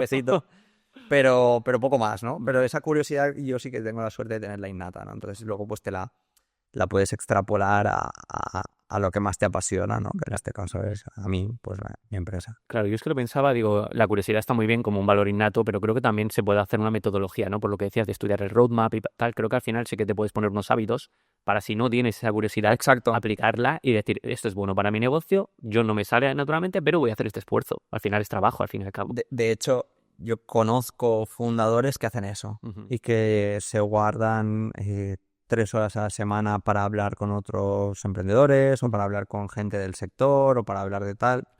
Cada uno, yo por ejemplo soy más de meterme en el agujero del conejo hasta el fondo y luego salir y volver, ves la luz y dices, ostras, ¿qué ha pasado aquí? ¿No? Pero son métodos. Yo creo que si hay alguna cosa que te puedes llevar es identificación y libertad, esas dos. Porque luego ya entrar en juego, o sea, es cuando tú eres un fundador y has pasado los 2-3 años de tu organización y has conseguido cosas, algo tienes. Porque no está el mercado esperando tu solución. Al menos lo que intentamos construir nosotros va pues, 1 año, 2 años por delante del mercado. Entonces, algo tienes. Entonces, tienes que confiar en ti, en ese algo, ¿no? Sin exceso de confianza, pero, joder, pues, oye, algo hay, ¿no? Entonces ya con cosas que vas añadiendo que quizás no forman parte de tu ADN, pero son buenas soluciones, pues vas construyendo y vas encontrando tu camino, ¿no? Y luego otro concepto que a mí personalmente me interesa mucho es lo que hablas de la libertad, ¿no? Esa capacidad de poder decidir, de decir que no. Ese momento de libertad es cuando uno tiene ya una solvencia económica en la empresa que le permite igual elegir más los clientes, descartar algunos proyectos, o llega antes de... No sé si me explico. Sí, te explico. Al principio yo creo que nos pasa a todos, ¿no? El querer absorberlo todo, coger todo, porque el negocio, porque los clientes, pero ¿en qué momento es cuando uno empieza a decir, pues ahora tengo la libertad que quiero? O sea, ¿te acompaña la parte también económica que te da esa tranquilidad o está relacionada con...? A ver, no vamos a ser naif. Tener 20 meses de runway ayuda. Me cambia la vida. Dicho sea eso, yo creo que es un error pensarlo de esa manera por lo siguiente. Tú cuando... porque te vas a encontrar retos siempre. Porque al final tú vas... Yo digo que tú vas gestionar es un cambio de cromos de problemas. Este me lo quito, pero cojo este otro a cambio. Esto es la realidad. Entonces, pues, tu problema no es el cash flow, pero puede ser X. Con lo cual... Y puede ser igual de importante, igual de estresante, igual de doloroso. Igual. Entonces, para mí hay una realidad y es que cuando tú trabajas la libertad... Mira, vamos a poner un ejemplo que yo creo que es más fácil. Yo me autoconvenzo de que soy emprendedor por tercera vez. ¿Por qué? Porque digo, oye, ¿cómo actuaría el José emprendedor por primera vez ante esta situación y cómo actuaría el José emprendedor por tercera vez en esta situación? Aunque no te da caja, las soluciones no son las mismas. El problema es que pensamos en binario. ¿Le vendo a este cliente o no le vendo? Ya. Digo que sí a esto o digo que no. Ese es el problema que muchas veces tiene el ser humano, que es que piensa en binario. La realidad es que esto no es así. Luego dentro de esto hay unas escalas de grises increíbles. Lo que pasa es que requiere frenar a tu cerebro y tener que entrar en profundidad y de lleno y proactivar muchas cosas, ¿no? Activar muchas cosas de manera proactiva que de otra manera no sucederían. Entonces, claro, tú dices, ¿cojo este cliente o no lo cojo? ¿No? Claro, el emprendedor de tercera vez no tiene la respuesta a sí o sí no. Lo que dices, ¿es estas dos las únicas opciones? ¿O hay 7 más que no estoy viendo? ¿Puedo hablar con el cliente y ponerle encima de la mesa cosas que para mí son importantes? Yo he alucinado. O sea, nosotros tenemos clientes que con el paso del tiempo y siendo corporaciones importantes, nosotros hemos puesto encima de la mesa cosas que para nosotros eran críticas y, oye, como les estás dando un buen servicio, están viendo que estás haciendo más de lo que pagaron, los tienes contentos, los tienes tal. Cuando tú le has puesto estas cosas encima de la mesa, hablo de cosas, oye, pues yo necesito que me cambien los tiempos de pago, necesito que me cambies no sé qué, necesito que me cambies tal. Nada relacionado con el servicio. En el servicio el cliente, y está bien que sea así, es inflexible. Va a querer siempre lo mejor, te lo diga o no. Y si no se lo das, se va a buscar. Esa es mi premisa. Entonces yo siempre, mi obsesión es intentar darte lo mejor siempre. Pero en otras cosas las puedo poner encima de la mesa. Entonces, esto es una visión que yo no tenía. Que yo pensaba, pues le vendo o no le vendo. Pues que es igual que le vendo, pero necesito venderle con que una masa inicial que a mí me genere rentabilidad o me genere cash flow. Porque venderte un piloto de 10 managers, por mucho que sea poner mi logo y tal, pues igual nosotros en nuestra experiencia hemos aprendido que al cliente no le sirve, porque si tú tienes 1000 managers y haces un piloto con 10, la cantidad de información que tienes es muy limitada y encima yo estoy palmando pasta. Porque para mover esos 10 en una corporación de 1000 managers es complicado, ¿vale? Entonces, redefines tu propuesta de valor, ¿no? Y dices, oye, no, pues los pilotos funcionan así, nos marcamos estos objetivos y pactamos esto. Yo voy a darte en el piloto el nivel de la expansión, pero esto y esto es por tu parte lo que yo necesito. Entonces, claro, cuando entras en esa dinámica, dices, oye, pues hay muchas cosas que no son ni sí ni no, sino que tienen condicionantes. Entonces, si tú esperas a tener dinero para ser libre, es probable que nunca consigas. Porque ¿tú qué necesitas para ser libre? Tomar decisiones. Las decisiones son la llave, ¿no? Al menos yo me intento aplicar esa norma. Entonces, en todo en la vida. Entonces, claro, tú dices, oye, pues si yo voy tomando decisiones, puede que me equivoque y que tenga que pagar el peaje de esa equivocación, que nadie te asegura nada. Pero estoy yendo hacia un lugar que me interesa. Nosotros lo hemos vivido muchas veces en este cambio de modelo. Ha habido momentos de decir, ostras, es que el servicio me da rentabilidad a corto, el software me da rentabilidad a largo. El servicio genera un impacto muy reducido en mis clientes, el software genera un impacto muy potente y muy sostenible en el tiempo. ¿Qué hago? ¿Cómo lo vinculo? ¿Cómo lo gestiono? ¿Cómo le doy al cliente lo mejor de los dos mundos? Entonces, todas esas decisiones, si tú no las aplicas creyendo de alguna manera en un lugar al que quieres llegar y siendo libre para tomar esas decisiones, es que luego no vas a llegar a ningún lado. Y además, el problema de esto es que porque si tú tienes ausencia de libertad es porque alguien tiene exceso de libertad, ¿vale? Entonces, estás siendo influenciado por otros grupos de interés. No sé, hemos hablado de inversores, hemos hablado de empleados, hemos hablado de clientes, pero incluso tus relaciones personales. O sea, yo siempre digo que mi mejor decisión de negocio ha sido mi pareja, porque ha sido la clave fundamental para que yo tuviese la energía y capacidad de transicionar por todo esto. Entonces, pues si todas esas personas están desde su libertad fomentando la tuya, pues lo tienes mucho más fácil, ¿no? O marcas los límites para que así sea. Pero lo veo contraintuitivo, pero necesario, porque al final el dinero, tú puedes tener dinero por 2-3 razones, ¿no? Porque levantas capital, porque tienes la confianza de los bancos y la más importante, porque tienes la confianza de los clientes, que se convierte en dinero. Y habría una cuarta, ¿no? Que es que sabes estructurar todo esto para generar rendimiento y generar rentabilidad, ¿no? Tú tienes eso, tienes poco más para generar dinero y poco más en cuanto a empresa, ¿no? Entonces, claro, dices, oye, yo necesito que a todos estos con los que yo intervenga, sentir que los tengo alineados en la misma dirección. Porque tú imagínate que hablas con tus socios de unas cosas, pero a tus clientes les vendes otras. Ostras, pues tienes un problema. O que tú al cliente le vendas una cosa y a tu empleado otra. Pues tienes un problema. Entonces, esa alineación de todos tus grupos de interés creo que es la llave para poder tomar decisiones que te den esa libertad. Porque tú, aunque tengas el capital, porque si es el cliente, te va a decir, oye, pero yo te pago. Entonces, como yo te pago, yo decido. Dice, bueno, vamos a ver qué, cómo y cuándo, ¿no? Si es un banco, pues, bueno, te puede marcar ciertos hitos. Si es un inversor o un socio, te va a marcar una dirección. Entonces, constantemente esto es un juego de gestión que tienes que hacer, ¿no? Entonces, aunque tengas el dinero, todos estos van a estar forzando hacia su motivación y su incentivo.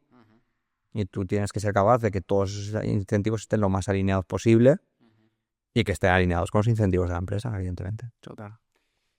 Entrando un poco más en la parte así más personal del emprendedor, mencionabas a tu pareja como figura clave en tu camino y proceso de emprendimiento, y eso me lleva a preguntarte cómo de importante es el entorno para un emprendedor, porque aquí hemos tenido pues nos contaba, no recuerdo quién, que era al contrario, que a él el emprendimiento le había costado la pareja. Ah, sí, es verdad. Que, bueno, pues situaciones a nivel de desconexión igual más con la familia o los amigos, en fin, que hay a veces situaciones pues de incomprensión. Total, y lo entiendo. Y bueno, te quería preguntar por lo que tú comentabas, cómo de importante es el entorno cuando alguien pues se lanza a emprender. Para mí es fundamental. Uh-huh. Para mí es... pero creo que es muy personal, porque insisto, hay gente que no lo necesita. Yo tengo colegas emprendedores que son extraordinarios y que su círculo está basado en su éxito empresarial y los momentos buenos y malos los saben llevar fenomenal pese a eso. Y dices, ole, o sea, vale, genial. Mi caso es totalmente distinto, es mucho más mundano. O sea, yo siempre pongo el mismo ejemplo, ¿no? Tengo la suerte de tener un círculo de amistades muy sólido, que les da igual que me vaya bien, mal o regular, que somos los mismos, contamos los mismos chistes, nos reímos igual.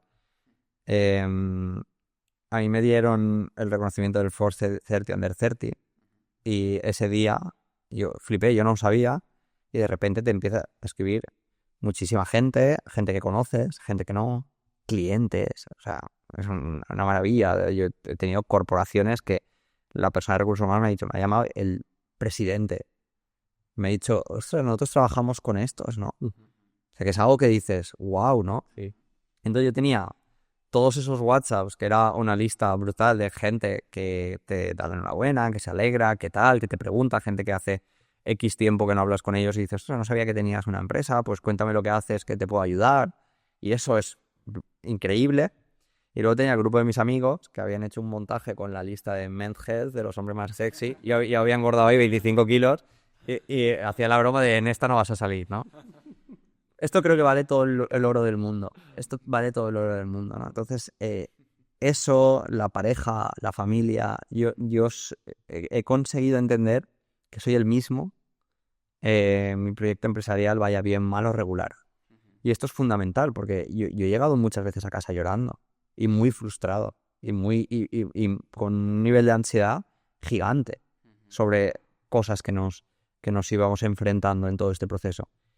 Y yo no me imagino cómo hubiera sido esto si hubiese tenido al lado una persona que me hubiese dicho, pues no me cuentes tus movidas, o que se identificase también con mi rol empresarial como parte de las razones por las que es mi pareja. Claro, es que en esas situaciones yo no sé cómo hubiese sido capaz de avanzar. O no hubiese, o sea, algo hubiese pasado, ¿no? Entonces, claro, eso es una cosa que te hace pensar mucho. Luego mis padres, o sea, yo veo el nivel de apoyo que tengo, es una locura. Vaya bien, mal o regular, el apoyo es el mismo, es estable. Eso lo veo un valor brutal. Entonces yo he habido momentos de tener que en estas reinvenciones despedir a mucha gente y sentarme con mi padre y un ojo en blanco y poner nombres y por qué y tal y cual. Y decir, no nos vamos de aquí sin una lista cerrada y luego irme con eso al financiero, a mi socia, a tal. Y decir, ostras, yo estaba hace 4 horas, estaba bloqueado mirando una lista de personas y no sabía por dónde empezar y ahora he tomado una decisión, tal, es coherente, está alineada y luego gente que luego me he tomado una cerveza con ellos. Y porque han sido decisiones razonadas y coherentes.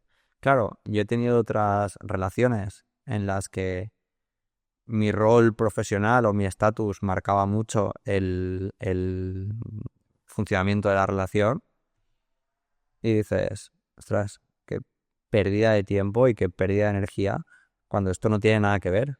Entonces, claro, me sabe muy mal porque veo muchos emprendedores o muchos líderes de proyectos o líderes de área que viven y conviven y tienen que gestionar esto en su círculo.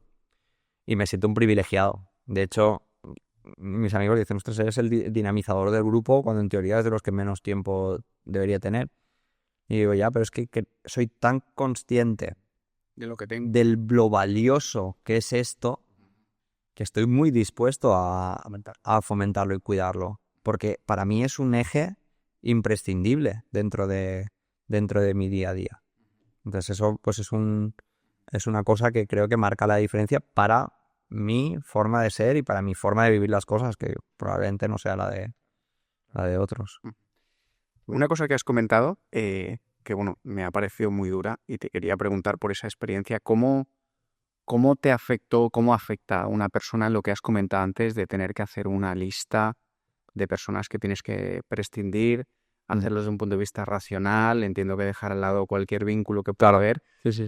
Eso se hace y se hace en consecuencia, pero eso luego como, no sé, cómo te deja, cómo te afecta una decisión A ver, tan dura, ¿no? Como debe ser esa. honestamente a mí me dejó tranquilo. Vale. Sé que puede sonar mal, pero a mí me dejó muy tranquilo. ¿Por qué? Primero, porque el primero que se aplicó medidas restrictivas fui yo. Y mucho antes que el resto. Entonces, eso es lo primero. Lo segundo, yo tenía un plan y tenía una meta y quería llegar a un lugar. Y creía y había gente que había apostado para llegar a ese lugar. Entonces, para yo poder llegar a ese lugar tenía que tomar esas decisiones. Tenía otras opciones y tenía que valorar qué opción tomaba en ese momento. Y se tomó esa. Entonces, luego el siguiente paso es qué personas contribuyen, suman y aportan para este plan y qué personas igual no contribuyen para este plan. Y ese es el que es el momento más duro, porque al final nosotros no somos un equipo tan grande, 30 y pico personas, entonces conoces a todos, sabes perfectamente quién son, qué han hecho, su estatus, sus necesidades, si tienen un familiar enfermo, si tienen una hipoteca, lo sabes todo, Claro. sabes todo. Con lo cual es una decisión, dicen, los negocios no son personales, mentira, los negocios son profundamente personales. Entonces tú sabes la situación que hay. Entonces, claro, tú dices, ostras, esta persona, y sabes quién es más empleable, quién es menos empleable, quién va a tener trabajo mañana, quién no va a tener trabajo en 6 meses. Lo sabes. Entonces, claro, pero una vez más, ahí entra el peaje. O sea, ¿por qué no todo el mundo es emprendedor? ¿Por qué no todo el mundo funda una empresa? ¿Por qué no todo el mundo consigue que su empresa prospere?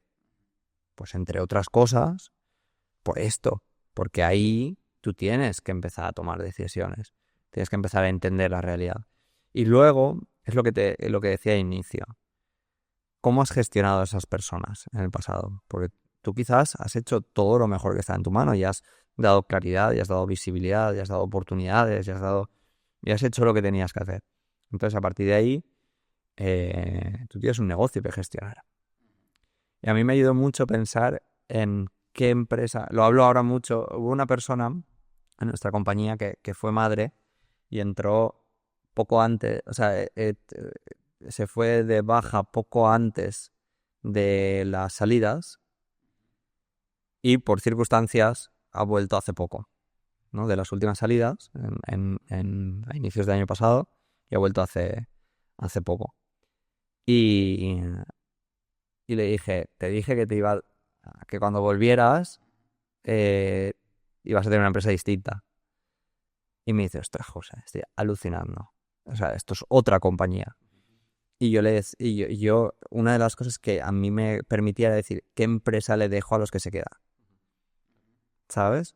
Entonces eso me permitió tomar la decisión. Cuando digo que me quedé tranquilo, es que sentí que la decisión que estaba tomando era la que el negocio necesitaba. En todos efectos. Efectos de negocio, efectos financieros, efectos de oportunidades, efectos de velocidad. A muchos efectos eran las decisiones que necesitaba tomar. Entonces, pues las tomas y luego las comunicas y te plantas delante y es duro porque estamos hablando de que conoces a la gente. Pero es que eso es gestión de un negocio.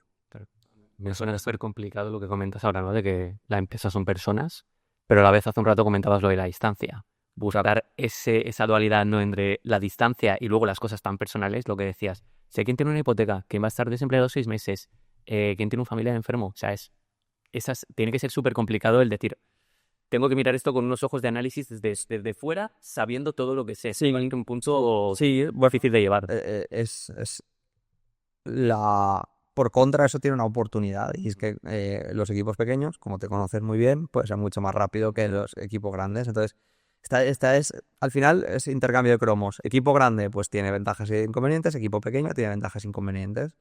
Entonces, sí, es así, pero al final dices, oye, también cuando en una corporación tiene que hacer lo mismo y le llega un papel en blanco a un líder y dice, de tus 20, elige 4, tiene unas sensaciones parecidas a las mías, porque al final los conoces.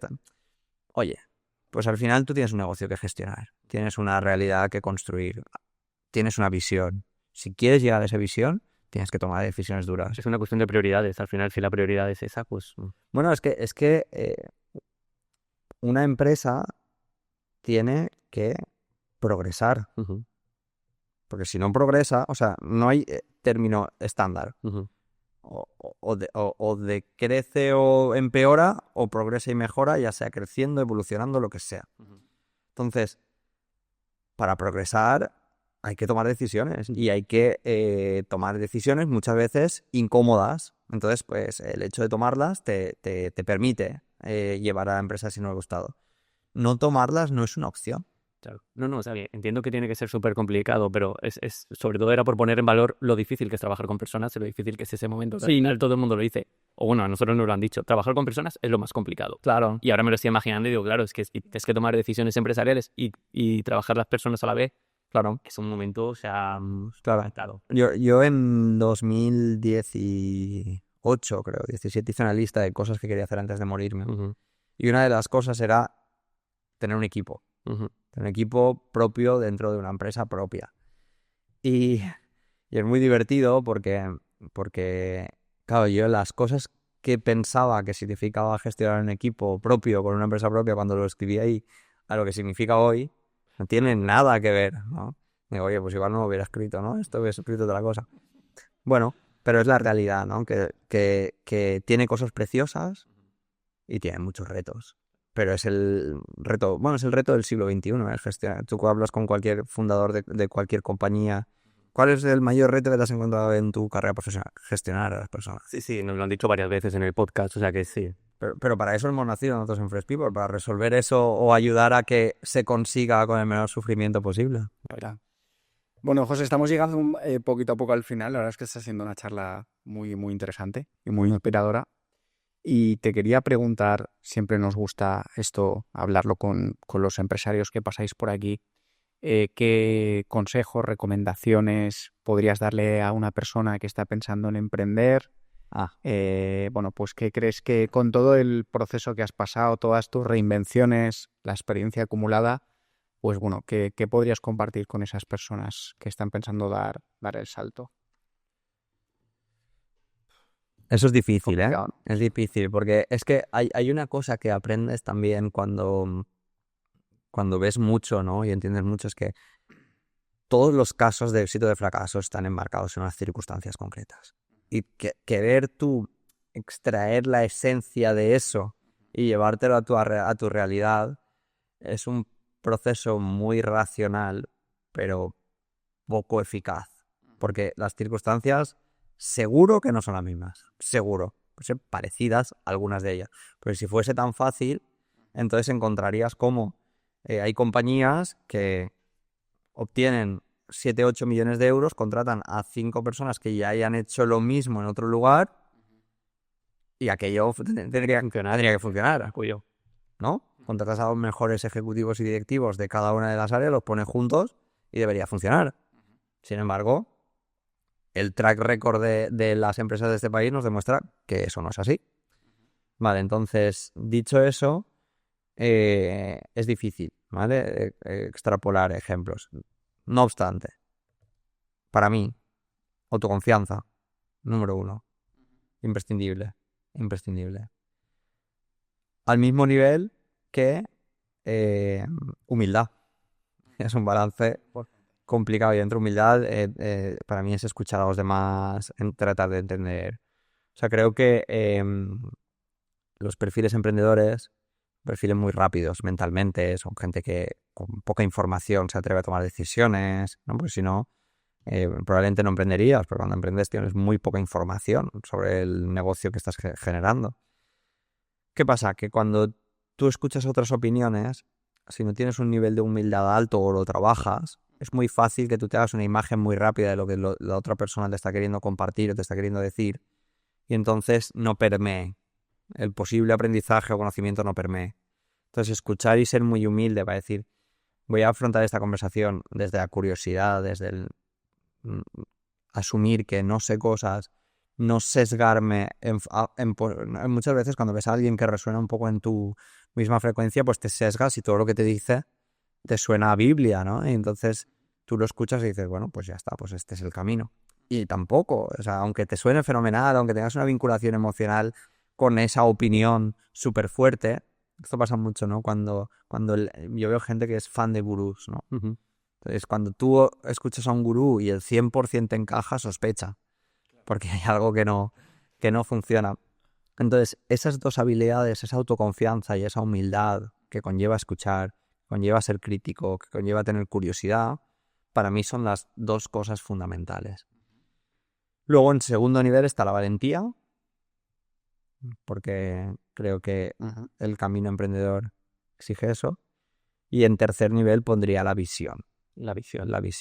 ¿A la visión como objetivo te refieres en plan de quiero llegar a este sitio? Sí, ser capaz de enamorarte de problemas y no de soluciones, de forzar a tu mente a crear escenarios 3 pasos por delante del que estás. Me parece muy importante porque ves a muchos emprendedores que hacen este ejercicio, pero lo hacen de manera muy discursiva. Lo usan para un discurso ante distintos grupos de interés, pero no han vivido ahí, no han dedicado tiempo a vivir en ese problema de manera profunda, a visualizar cómo ese problema evoluciona y qué factor tienes tú, ¿no? Yo lo veo en sectores mucho más tradicionales. Cuando hablas con emprendedores que tienen 50, 60, 70 años, a mí me encanta porque haces un back to the basics tan evidente que muchas veces te dicen, ¿y tú esto por cuánto lo comprarías? Y tú te quedas así y dices, pues por tanto. Y dicen, pues esto es un mal negocio. Porque pierdo dinero. Y esto otro, ¿sabes? Cosas así que de repente dices, ostras, es que hay muchas veces que tienes que ser capaz de estar muy... Esto, por ejemplo, en lanzadera, cuando yo, la verdad es que tengo varios referentes y en concreto de alimentación tengo por un lado Mercadona con Juan Roig y otro también Family Cash, que son también clientes y son referentes, ambos. Y a mí me alucina, ¿no? Yo he tenido la oportunidad de recibir sesiones con Juan Roig y escuchas cosas que si no tienes la humildad suficiente, dices, pero esto es sentido común. Pero luego, cuando, ¿sabes? Te vuelves a tu casa y te quedas así y dices, ostras, ¿cuánta sabiduría hay en esto que parecía sentido común? Y esto es una cosa que yo veo que mucha gente no cala, ¿sabes? Y a mí me parece alucinante. Juan Roig tiene como una slide con un cuadrito y un círculo, que lo que viene a decir es que cuando hay una cosa tienes que darle vueltas de verdad, ¿no? Para encontrar una solución. O sea, yo eso decía, bueno, vale, es obvio. Pero años después, o sea, tú me dices, ¿qué es lo que más te ha impactado de lo que has escuchado a Juan Roig en tu vida? Y digo, eso. El cuadradito del El cuadrito y el círculo, porque cuando tú lo entiendes y lo vives y dices, ostras, es que esto va de eso, de darle vueltas y vueltas al problema y pensar y pensar y pensar y hablar y preguntar y entender y buscar y probar y tal, y enamorarte de ese proceso, y dices, ahora lo empiezo a entender. Y a mí, yo he sido muy de escuchar y rápido hacerme una opinión, y me he llevado unas curas de humildad brutales cuando de repente me he visto en un sitio y digo, ostras, sí, esto yo lo escuché hace 2 años y no hice caso. Y eso me parece fundamental. Entonces, esa combinación, porque tener todo lo demás y no tener visión también te va a servir de poco, porque no vas a ser capaz de mover las cosas hacia un lugar determinado. Pero esa combinación sería quizás lo que yo recomendaría que te autoevalúes, si quieres. Y que hagas cosas. Hacer cosas. Es que Eso está bien. yo lo que no haría nunca es esto de pues me hago un DAFO y un tal y un cual y un no sé qué y un no sé. Eres una persona de acción. O sea, yo veo tanto de esto y tan poco de luego, vale, ¿y a cuánta gente se lo has vendido? Ujú. Al final, los negocios son negocios, ¿no? Entonces, explícame, ¿no? Yo siempre digo algo, digo, mira, nosotros somos buenos vendiendo. ¿Por qué? Porque conocemos mucho el problema de nuestro cliente, estamos muy cerca, transmitimos confianza, construimos soluciones que apunten mucho a dónde les podemos ayudar en el corto plazo, les permitimos que, pues, en el caso de recursos humanos, tengan un rol cada vez más estratégico. Entonces, nosotros somos buenos vendiendo. Esa es nuestra habilidad, ¿no? Entonces, claro, yo muchas veces digo, es que, ¿para qué quiero construir A, B, C y D si en mi discurso con mi cliente no empapa? Porque está de moda o porque tal. Ya. Es que no me interesa, ¿sabes? Entonces, y quizás el análisis de negocio y de competidores te dice, es que está creciendo mucho este segmento. Y yo digo, ya, pues yo que vendo todos los días, voy por aquí. Entonces, el ponerte manos a la obra y hacer cosas y tener un producto que te da vergüenza, pero salir y venderlo, para mí es mucho más importante que ponerte a hacer un business plan. Porque ya llegará. El cajón. Ya llegará. Ya llegará. Es que hay momentos para todo. Ahora el business plan para nosotros es fundamental y es clave y nos da un mapa, pero gracias a que muchas cosas que hemos hecho estaban en otro lugar totalmente distinto. Claro. Yo te quería preguntar, por incidir un poquito más, has nombrado varias veces Lanzadera en la charla, o sea, Sí. que entiendo que te impactó muy Sí. positivamente tu paso por Sí. allí, y tenía interés en saber qué es lo que más te había impactado de esa experiencia o lo que más habías aprendido. No sé si las recomendaciones o consejos, como decías antes, de Juan Roig, o alguna cosa en particular que te haya servido especialmente de tu paso por allí. Yo digo mucho esto y es que creo que los emprendedores no somos conscientes del gran legado y regalo que está haciendo Juan Roig con Lanzadera. Y lo descubriremos dentro de 10 o 15 años. Porque para mí lo más valioso que está haciendo Lanzadera es conectar emprendedores. Vale. O sea, yo tengo una red de gente que han sido incluso clientes, que ahora son amigos, que son emprendedores, que algunos han sido bien, otros regular y otros mal, pero que tienen un gen y tienen unas vivencias y tienen unos aprendizajes que tú luego puedes capitalizar en el futuro para 1000 cosas. Cuando tú ves los ecosistemas de Estados Unidos o de otros lugares que funcionan, es porque gente que ha trabajado junta o que ha trabajado muy cerca, luego se ha ido uniendo y ha ido creando otras compañías. Y esas compañías son las que han marcado la diferencia.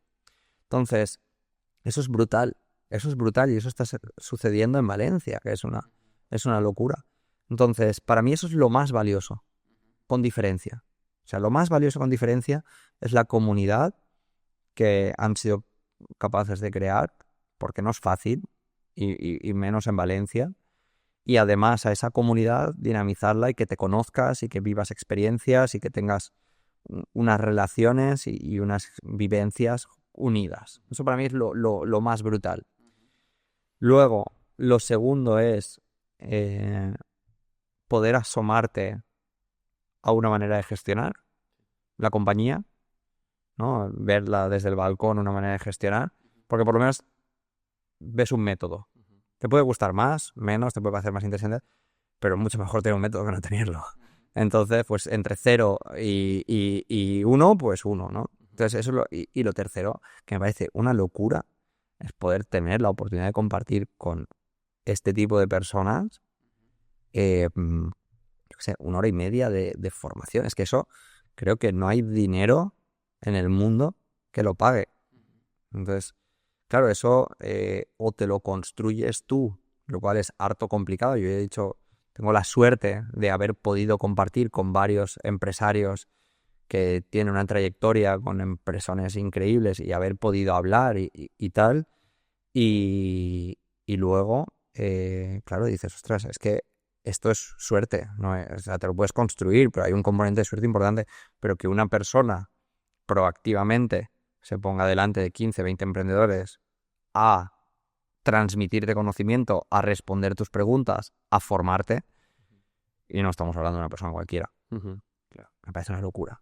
Me parece una suerte abismal. Pero creo que no sé por qué, pero que no somos conscientes aún del valor que va a tener eso para la sociedad de este país. No somos conscientes. Pero creo que dentro de unos cuantos años Lo valoraremos de verdad. lo valoraremos de verdad. Porque estoy convencido que van a seguir empresones brutales en los próximos 15 años. Pero brutales. Pero cosas que probablemente no seamos capaces de imaginar hoy. Qué bueno. Sí. Y bueno, José, ya por último, que siempre también nos gusta, has hablado mucho de visión, de misión, tienes muy claros, muy trabajados esos conceptos. Entonces, bueno, ¿cómo te imaginas a Fresh People, que seguro que lo tienes ya en mente, en unos años, dónde te gustaría estar, cómo te gustaría que fuera percibida dentro de unos años? Sí, ¿Cómo la imaginas? yo lo veo clarísimo. Nosotros tenemos que ser uno de los factores claves para reinventar el mundo del trabajo. Eso implica reinventar la posición de empleados y líderes dentro de las compañías y reinventar cómo se gestionan personas para conseguir resultados de negocio. Entonces, eso no únicamente implica construir un software que sea líder en su categoría y que sea con un impacto brutal, sino predicar una manera de gestionar personas que permita a las organizaciones hacer esto. Entonces, si me dices, debe tener en 3 años es liderando un movimiento. En realidad, liderando un movimiento de cómo se gestionan personas, de por qué cosas que ya se han usado con otras intenciones, porque no estamos hablando de reinventar mucho, sino de usar buenas prácticas, pero quizás de una manera diferente, utilizando la tecnología real que hay hoy para hacerlo. Y eso es lo que me ilusiona, ¿no? El poder tener la oportunidad de... O sea, yo te pongo un ejemplo. Hay veces que en implementaciones, bueno, cuando ya estás dentro de una compañía, es una compañía grande y estás escalando y ya pues tienes 200, 300 managers y vas a lanzar otros 300, y hay veces que me voy con el equipo de Customer Success allí, a la compañía, pues a la sede o la fábrica o lo que sea, ¿no? Y mientras ellos están con los nuevos usuarios, yo me voy a los antiguos, ¿no? Entonces no hay mayor satisfacción que escuchar a un manager que decir, ostras, estoy cambiando mi manera de trabajar, estoy consiguiendo mis objetivos, mi vida profesional es más eficiente o estoy... Eso a mí me llena de una energía que digo, vale, ya puedo estar metiendo 10.000 millones de horas más porque eso es brutal, ¿no? Entonces, sí, esa sensación de ver a alguien que has cambiado algo y que le ha beneficiado algo, eso es alucinante, ¿no? Entonces, un poco donde yo visualizo es que haya embajadores, ¿no? de esta manera de gestionar dentro de las compañías, que sean los que fomenten ellos mismos el uso, el seguimiento de sus equipos, la evolución, y que se conviertan ahora, por ejemplo, en algunos de nuestros clientes, a los usuarios, tanto empleados como managers, que más usan la tecnología, les regalamos sudaderas, cosas con eslogan de yo estoy consiguiendo esto con mi equipo o el karma me lo va a devolver, cosas así, ¿no? Entonces, eso mola mucho porque al final te das cuenta de que estás generando una comunidad y una relación que más allá de la tecnología, porque la tecnología es un medio, lo que te está consiguiendo es cambiar poco a poco las organizaciones y llevarlas hacia ese lugar, ¿no? Y por ejemplo, otro cliente está usando los datos de nuestra tecnología en el comité de dirección para cruzar su cuadro de mando con qué está pasando. Pues cuando a mí me lo enseñaron, o sea, se me caían las lágrimas de felicidad de decir, ostras, estás usando datos de gestión de personas para entender el porqué de tus datos financieros. Muy guay. Evidentemente. Pues ese tipo de cambios, ese tipo de evoluciones es lo que queremos fomentar en los próximos años. Qué bueno. Pues me encanta la visión, la verdad. Además lo tenéis súper claro, genial. Ahí queda. Y luego ya por último, José, oye, si alguien cuando escuche el capítulo quiere contactar con vosotros para algo, en fin, le ha gustado el proyecto, ¿dónde os puede encontrar? ¿Cómo os puede localizar? Evidentemente en LinkedIn y en la web. Muy bien. Somos un tipo de equipo y de compañía que puedes escribirme a mí y podemos hablar sin problemas. Doy fe, porque yo te escribí y enseguida me contestaste, ahí fue todo muy fácil. Y porque al final de ahí salen las oportunidades. Entonces, yo siempre pienso lo mismo, ¿no? Si tú descubres, ¿no?, que hay detrás de un mensaje de LinkedIn, puede salir una oportunidad de cualquier cosa, ¿no? Y eso es lo valioso. Entonces, me podéis escribir a mí por LinkedIn, me podéis escribir a la compañía, podéis generar una reunión.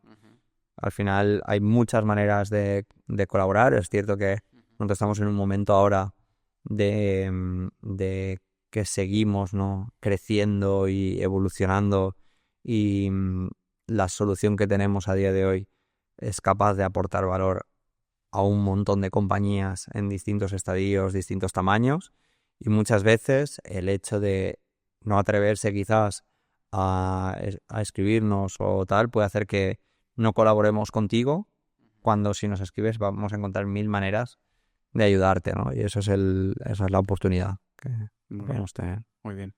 Pues nada, oye, yo acabo un poco como he empezado, dándote las gracias por venir a charlar este rato con nosotros, a compartir tantas cosas interesantes.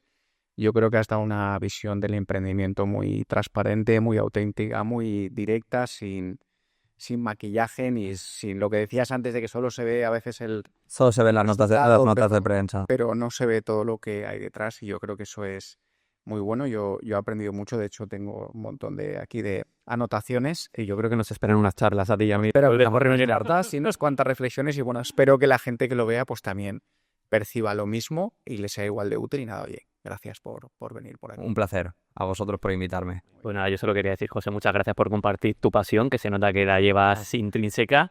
Y nada, y a la gente que nos escucha, pues que le haya gustado mucho, y nos vemos en el próximo episodio. Muchísimas gracias. Hasta la próxima. Gracias.